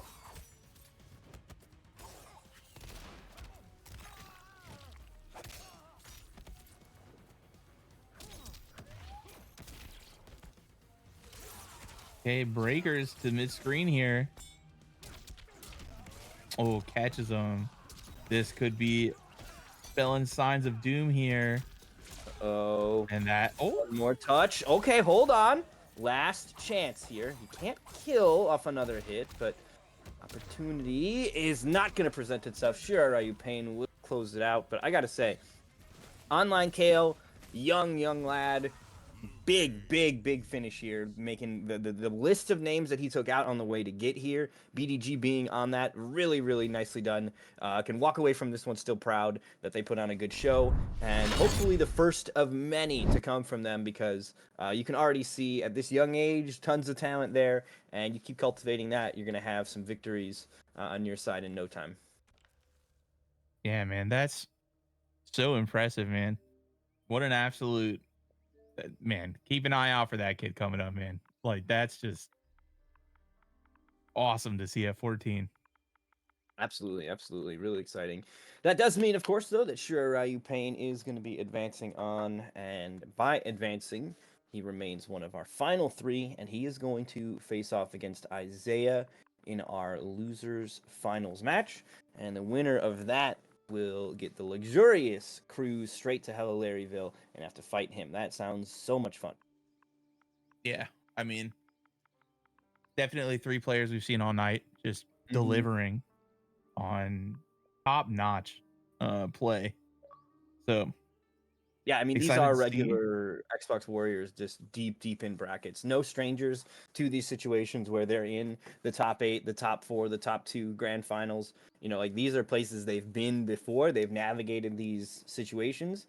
And we're going to be in for a treat here as they do it yet again for us to view and witness. Because I think that, you know, this particular batch, these 3, Online KO was a little bit of a wild card that we had not seen before. Looking forward to seeing more in the future, of course. But these remaining 3 are faces I am very familiar with, and it's honestly a bit of a toss up. This could go any way. Yeah, I'm excited to see it. It just seems like a lot of strong players executing their game plans at a high level. It's Mm-hmm. going to come down to who doesn't make a lot of mistakes from here on out. Execute what you got, and again, I'm excited to see what we get from the Natara Chameleon stuff. See if we get to see anything dastardly out of that we haven't seen yet. Yeah, I am really looking forward to seeing what kind of crazy stuff is still in that bag of tricks potentially from Isaiah and that chameleon. I think already it's been such a great display of what that character can bring to the table for Natara. And just just knowing and hearing the stories of other people's experience with that character outside of Natara, even seeing it here played at a high level. I mean, this is much different from my run-ins with it in Combat League, right? Like, I have seen the character a handful of times, but nobody using it this level. So to be able to see it kind of on display full force has been really exciting and has me hopeful for what the future holds when other players catch up to Isaiah. Because that's the thing. When I'm playing online, I'm not playing Isaiah every time. I'm playing some of the people that pick it up at a slower pace, right? So once those other players kind of get to that level where Isaiah's at, that comfortability and familiarity with their own main character and how Chameleon can complement and synergize with them, I think that is going to be a really exciting time because Chameleon has so far proven to be a really, really great addition cameo-wise. Tremor felt like he was a little bit more niche. I mean, I play a character that uses him well, so I am not complaining at all. But Tremor felt like he was a bit more niche and only a handful of characters could really tap into him, and Chameleon is the exact opposite. Gotcha. Yeah, man. And we're seeing it here already. From having the armor to using we just saw a triple armor, or the glow to the glaive to the jump cancel, man. Just every option at your fingertips. Square wave, anti-air, the full combo. That is so good as an ambush anti-air. And then, I mean, that was 375 for that. Shura Ryu now on the brink here. One more hit could be disastrous. We'll get those names swapped. But geez, Isaiah. I really, really like this build. I mean, because the thing, Isaiah, or not, Nitara's design is like very fast, high damage, but very fragile. And when you see somebody that can take advantage of the speed and the damage, it is exciting to watch. Yep. And it seems like Chameleon also kind of gives her some approach that she hasn't had before. Just allowing her to have that, the Serena projectile or the double jump or just an overhead out of nowhere like that. My God. Look at that. What are you supposed to, man? I mean, I think that's off of her double hitting low sweep. It's now canceled into a jump to hit you from the other side as overheads. And she's got all her extra air actions ready to go. So yeah, and eventually she can just empty jump that into another low when it gets real extra layered. Like, come on, What a wild character here. And Isaiah just putting it on such a great display. I mean, this is how it's been the whole time with Isaiah and Natara. And I think it's no exception here with Chameleon that they're also able to find really solid ways to showcase and highlight this character's potential. So, big shout outs to Isaiah no matter how this goes for yet again showing off and giving us a great show of Natara. Because I will say, of the characters on the roster, Natara, or that we've seen here tonight, Natara is the rarity. I think when you run into a handful of Nataras, but a good Natara is a lot harder to locate than a good Lao, than a good Melina, than a good Smoke even. They just like Natara is a bit more of a rare animal, and Isaiah's is such a joy to watch. Like, he's not fucking up really at all. Yeah, man. Just from the setups to the damage, and just the clever use of Chameleon, just a joy to watch. And as you see here, we're back to the Lao with Goro, big homie, giving him the free launcher. I do think I might want to say with that character switch to himself, like, hey, I've got him on the back foot, right? If he's having to swap characters, he's feeling a little uncomfortable. So perhaps time to start taking advantage of this. One more hit into the fatal blow will do it here in round one. Good block on the armor. Oh, what? They both went to the air there. They're both playing air chicken. Will you go into my zone or will you come into mine? And that's, man. One of the really daunting things about Natara is like the execution, or at least the perceived execution of having to do all of the air stuff. But Isaiah makes it look so clean and easy. Like, he is just gracefully navigating this screen space and coming out on top quite regularly here, up 1-0 and up around. But Shirai Ryu having a great round here in this corner. Going to get another 300. Overhead is blocked, interrupts the up kick. Yeah, kind of getting himself out of the round. Maybe he can get himself back into this one. But if not, no big deal, right? Like, we've got a whole nother game. We're up whole nother round, and we're up a game. So not really a huge deal.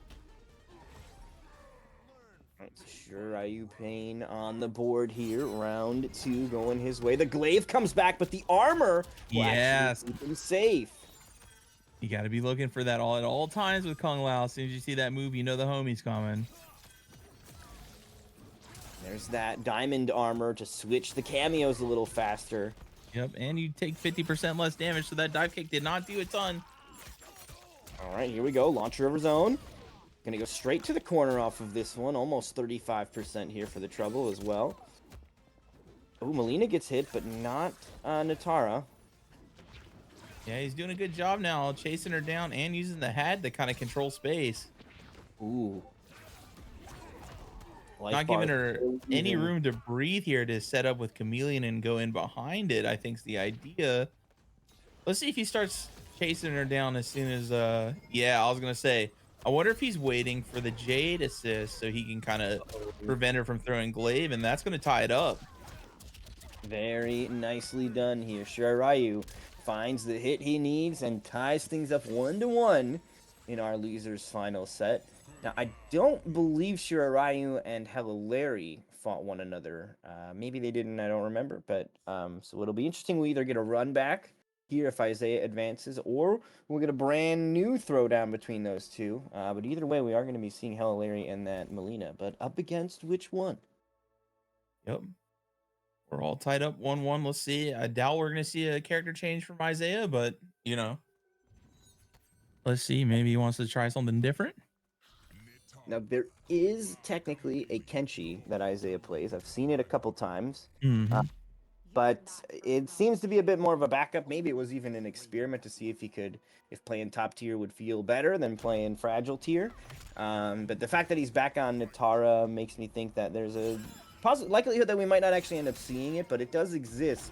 But I like the tenacity of just wanting to tough it out with this fragile character, with this new cameo. I mean, there is a line of thought where you could say to yourself, fuck it, I'm just going to go back to the cameo that I've been playing for months instead of days, and, like, rely on stuff that's a little bit more ingrained and etched in.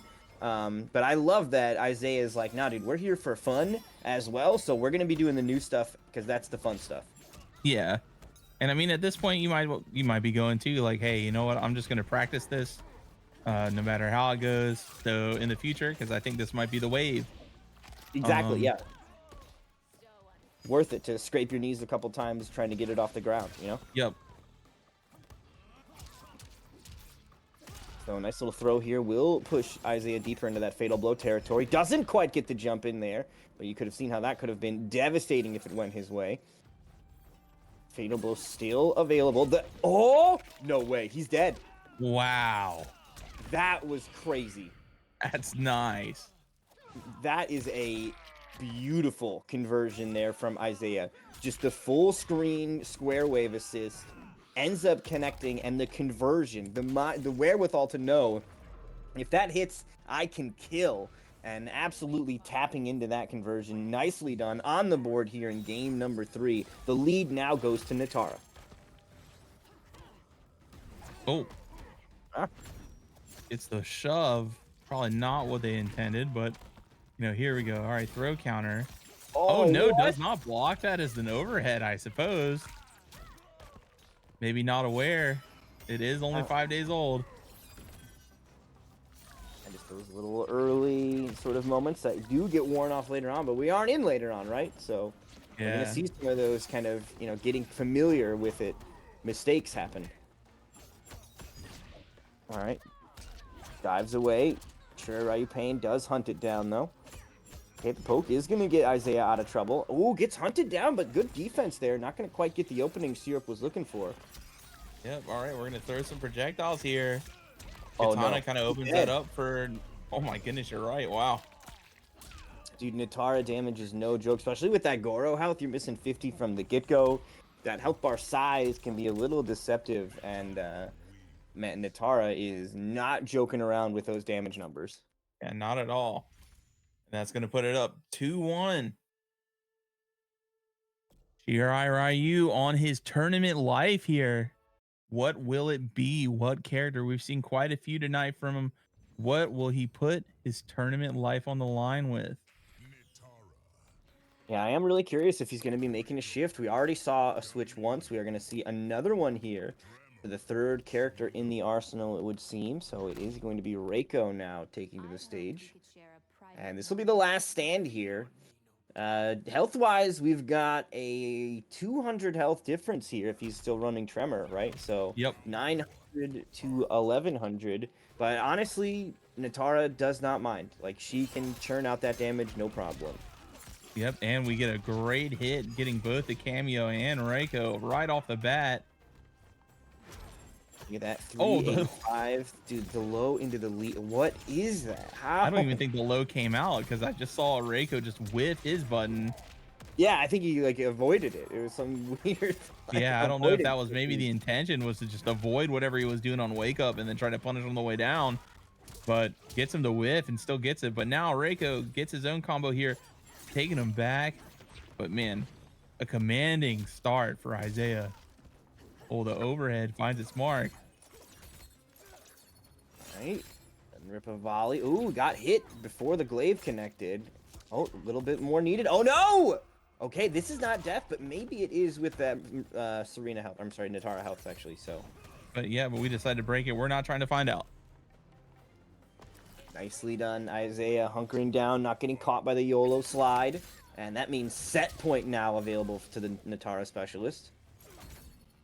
Yep, we got our buff up. Oh, we're needs the projectile. All right, glaive getting ourselves back in there. But we're seeing it now. Shirai is trying to slow it down. Dude, look at how much those fireballs chunk her for because of that lower health bar. It is a lot. Yep. Now we're going to see the conversion with Tremor. Yep.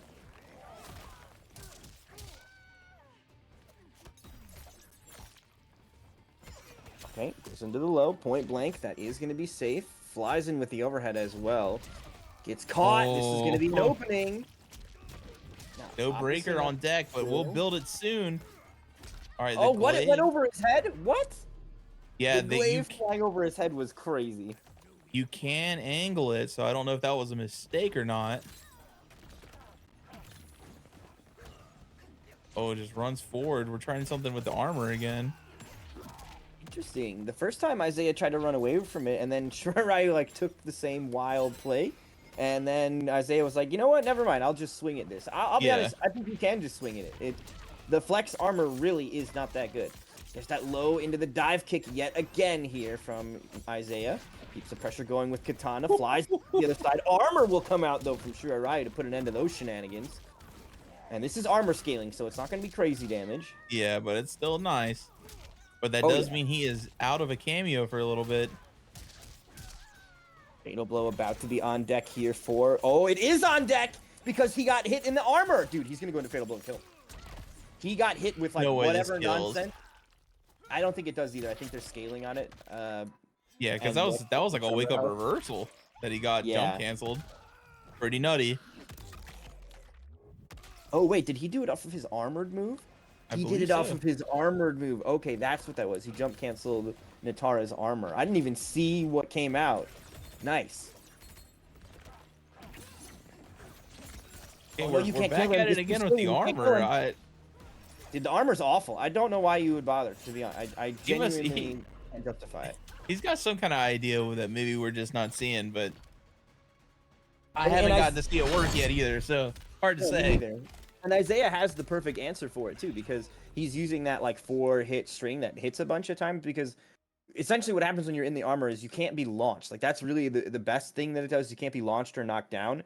Right. So, but like every hit, you're like minus 15 or whatever on hit when you get hit by it. So she can just like do that full 4-hit string, and even if it doesn't launch him in the air, he's still got to recover in this obnoxious recovery animation, and it doesn't work out. I can only think that it would maybe be okay if you were to use it as like an ambush while you went for a meaty, right? Like you knock somebody down, then you call him in as an ambush to like cover you as a meaty, but you can do that with almost all the other versions of it too, to some extent, right? Like I can do my meaty that's unsafe, and then I can have lava tremor shoot fire at you or whatever. So I don't think the crystal armor is worth using literally almost ever. I personally have not found a use for it. I don't want to like completely write it off, especially because I'm not the best player out there, but I have not found a use for it at all, and it stands out to me as the worst move in his arsenal. Easily the worst move in his arsenal, in my opinion. Yeah, I'm curious what the idea was there. But that was a good match. And that's going to take us to Hello Larry and Isaiah as our grand finals. Is that right? Yes, sir. All right. Hello Larry on winner's side, Isaiah on losers. So Larry, big chillin' with a, nice comfy lead, can play some wild shit if they want to. Or they can just go straight to business. Let me go eat my dinner. You know what I'm saying? Or does Isaiah got something to say with the Natara? Can we see some craziness? All right, here we go. Both of them throwing projectiles out the gate. Looks like Isaiah's hit first, so he will get that first hit meter bonus. First hit meter, very valuable in this game too, I think. Very valuable. Yeah, meter, even though you build it up so fast, man, the meter economy is, you want it for everything. So getting a bonus bar, it opens up so much for you, even right off the jump. And speaking of being right off the jump, my goodness, here we go. Knockdown. What are we going to do? What's the mix? Nearly 50%. Okay. Dude. Tacking the little extra on just because. I love it. Now that hat, Oh! don't worry about the hat because of the glow. Yeah, it kind of I baits love Larry. it. I know, like Isaiah seemed to like feign that he was still afraid of the hat. And then as soon as Larry sort of committed to coming in, just like, nope, never mind. I know that I'm not in any danger. There, the Molina overhead finds its mark too. Probably just wasn't expecting it off of that. Ooh, another throw tech for the board. Oh, ducks the throw. Gets the punish. Here we go, Larry. Time for Larry to do some big dammy and the hard to blockable, but ooh, doesn't quite have the conversion this time. And then Molina, cartwheel kick there, wraps it up. Oh, nice side switch again. Here we go. Now we've got the buff. Blocked our way into our turn. Dive kick punish. Ooh, okay. We get out of the teleport hat setup. Still our turn, moving forward here. Larry kind of getting hunted down in a way. Bucks the throw again. This is going to be a big hit. Chameleon potentially going to be changing during this as well, or at least by the end of it. Yep, there's... Ooh, okay, went for it. I think that maybe that would have been trying to go for the glaives. That was so close. Yeah, I was going to say that one definitely was like the first time tonight that we felt like that there was the change at an unexpected time, and he gave him the assist he didn't want, but that's okay. Isaiah takes game 1. Potential grand finals reset. Oh man, 56 tech. Yeah. The biggest they out here. Yeah, I think it's interesting though the way that grand finals can sometimes work. Isaiah is coming off of momentum. Larry has been on ice for a little bit here.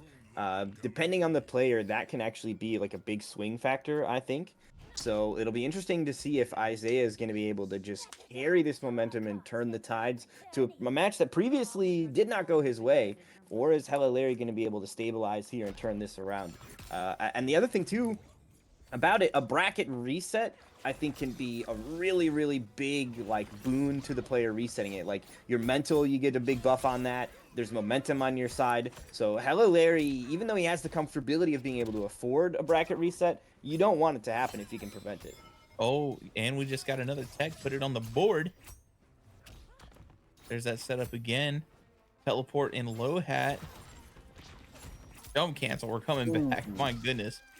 Up block says no more of that. This is going to be decent little damage here for Hella Larry. Going to be almost 40% into the setup afterward. And the overhead low nonsense continues to find its mark as Hella Larry gets his first round of grand finals here. Only needs 5 more of those if he can do it rapid fire. Yep. Oh, the sweep. Knockdown uses the bar to get the extended air action. We're just moving forward. And this is the scariest part is as soon as the Lahat's down, you got to be ready. Yeah, anything also can the come ambiguity next. of like when they get to release it, right? There's not like a set thing of like, oh, it's being charged, it'll come out in 4 seconds. It's like, no, dude, they just get to kind of throw it when they want. So Yep. being able to get accustomed to a particular approach is almost impossible. Yep. And as soon as you try, good players, as soon as you try to make an adjustment, they'll see it and they'll start planning for it. But Exactly. here we go. Mix Up City. Oh, just came out with the armor. Okay.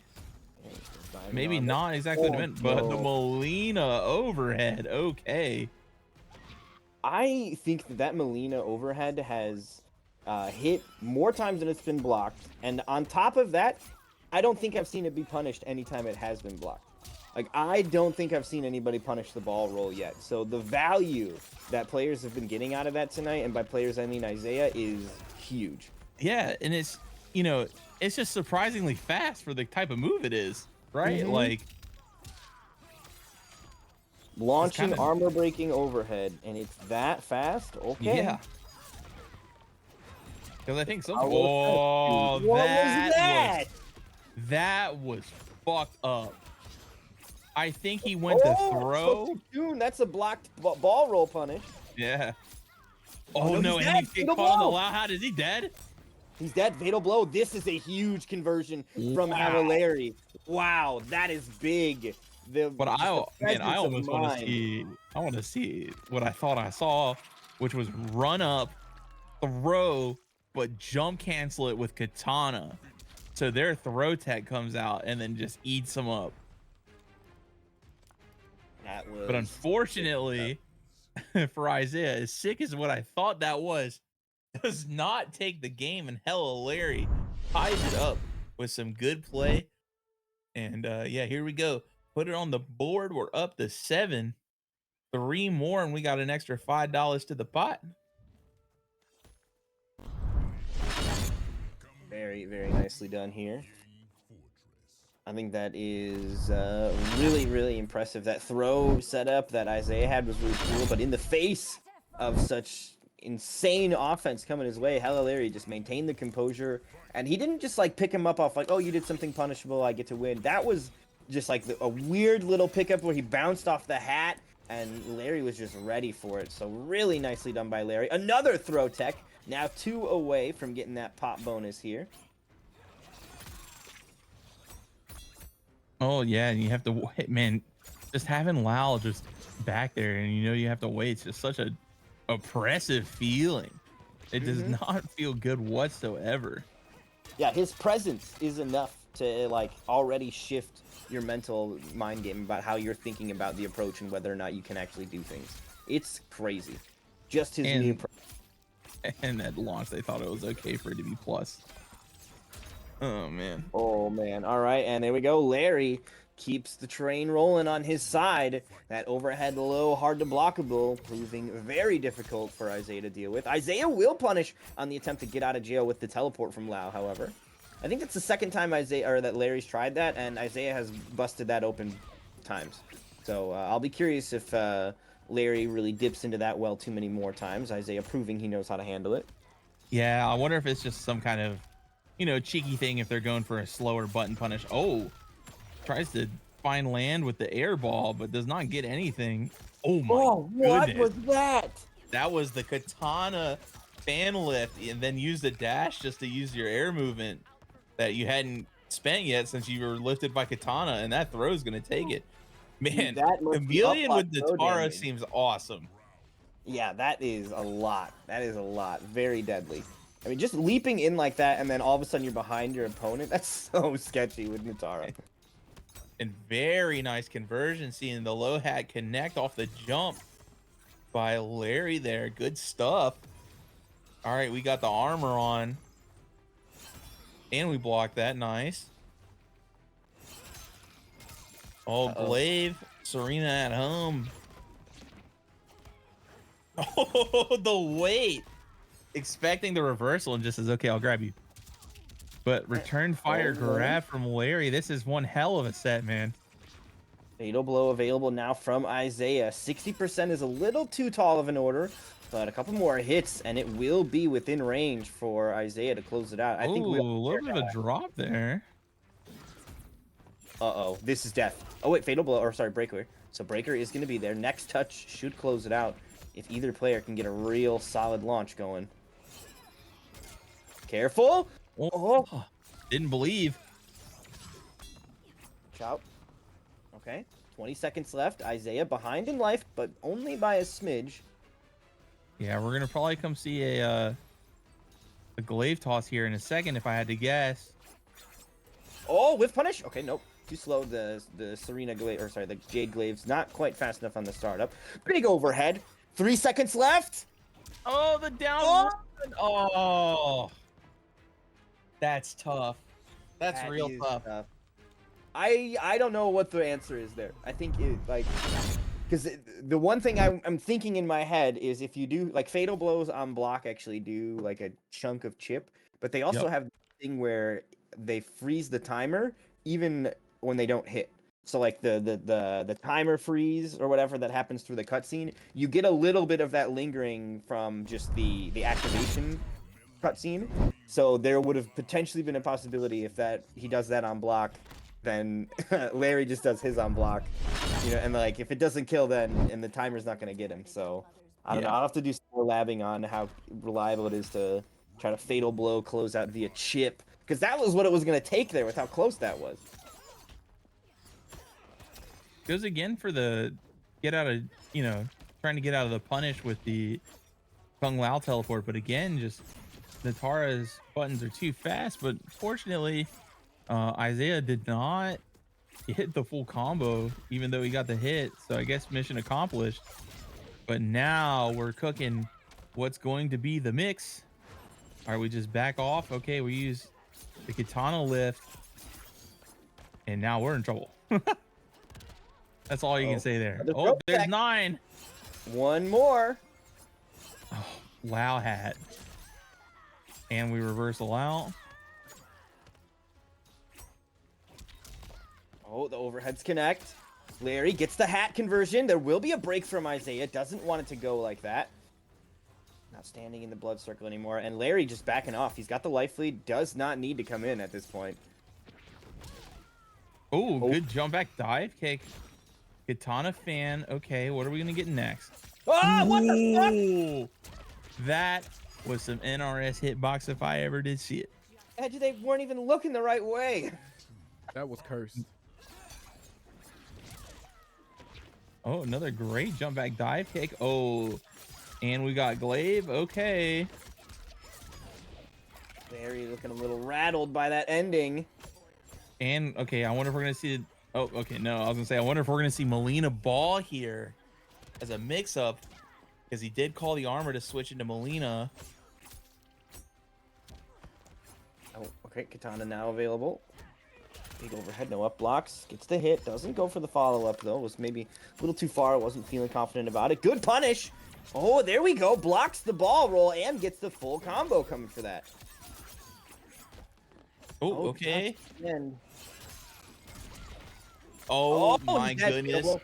Serena at home is still pretty damn good. And that was so expertly used because Larry was one hit away from getting full meter. And once he had full meter, now we're in cutscene city. You can't get out of it. So really smart timing from Isaiah to basically at the last possible moment sneak that one in there and ensure the victory. And that also means we got ourselves a tied upset game 5 in this grand finals. And there is only one game left before we determine if this is going to be a reset bracket or not. Oh, hey, and I want to give a special shout out here for a second from my homie Ballistic Ninja, who sweetened the pot with a donation of $21.70. I do believe that's what that said. To the pot. That is okay. awesome. Hell yeah. Bumping us up on Max Reno to an even 25. Thank you very much. Much appreciated. Yeah, absolutely. Ballistic Ninja, the homie. Thank you so much.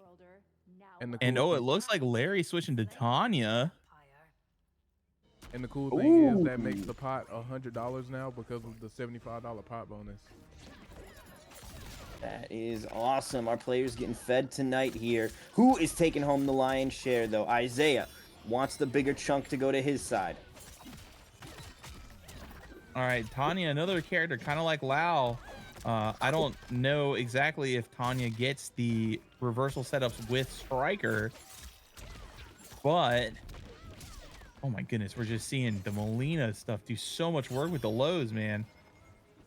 This is a bold play from Larry, switching over to Tanya. I think part of it is an attempt to just kind of throw Isaiah off a little bit, something he hasn't been seeing much of. And Tanya seems like explosive, wild character, especially with the armor, especially with Striker. But you're playing a Striker character, right? And a Striker character, any character losing 50 health up against Natara, you're in for a world of hurt if you get caught, because that character is just going to shred you if they find the mark. Down to the final few hits here, though. Both players about to close this one out. Who is going to kill? And it is Larry. Oh, the chip out. Man, that's tough because he had got the jump over the projectile, but did not get the hit. Okay, but we get the hit here. Yeah, and I mean, the way Larry looks at it, he's like, whatever. If I lose this, it's a reset, right? But like you said, he could try to give him something he ain't seen yet, something a little crazy. And Natara's low health, so you don't get a lot of chances to figure things out on the fly. Oh, gonna armor through there. Larry has had enough of those glaives. The grenades are gonna keep the combo going as well for Tanya. 300. One more hit might do it. The throw won't be enough, I think. Natara barely hanging in there, but he wants it. Last hit'll do. Oh my goodness. Okay, so what's the idea here? How do we not get chipped out? Wait. I think he dies. Fatal blow. Wait, does this do more than 50? It doesn't need to be 50 because it's Tanya health. It needs to do more than 447 or whatever. Alrighty then, chat room. Will it kill? Oh my god! Oh no! Steals it. Oh goodness! No way! Oh, that is Hello, Larry takes it. That was. Oh my god! That was insane! Holy shit! My butt is puckered. Paolo protects. That's crazy. Why did that? Jesus Christ! That was There was no life on his life bar. Either one That of was them. a sick set, though. My goodness. Very well played. See, Xbox players got talent as well. We got some killers out here. Cannot wait for crossplay to open up and then we can get in our Viking longboats and head over to those PlayStation tournaments and do some pillaging. It's gonna be tight. Xbox players are out here showing we got what it takes. I'm just excited. Yeah, like you said, we're gonna have all y'all and then just everybody open in the player pools. Man, it's gonna be a good time. Absolutely. Because tonight was sick, and if we can just open it up to even more good players, man, it's gonna be awesome. All right. That is and hopeful at least. All Yeah. right. We got first place going to Hella Larry, second place going to M. Isaiah, and second place going to Shinra. How you say that name again?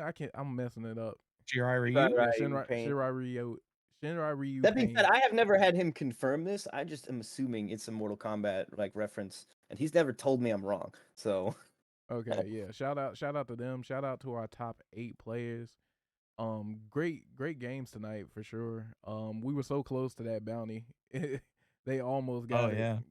I don't know, 9 out of 10. One more. Yeah, just needed one more. But let's see if we can convince our shout out to Money. Let's see if we can convince her to add it anyway, but probably not. Nah, we just tell it, hey, look, Storm, we just threatened to get HR on her. Yeah.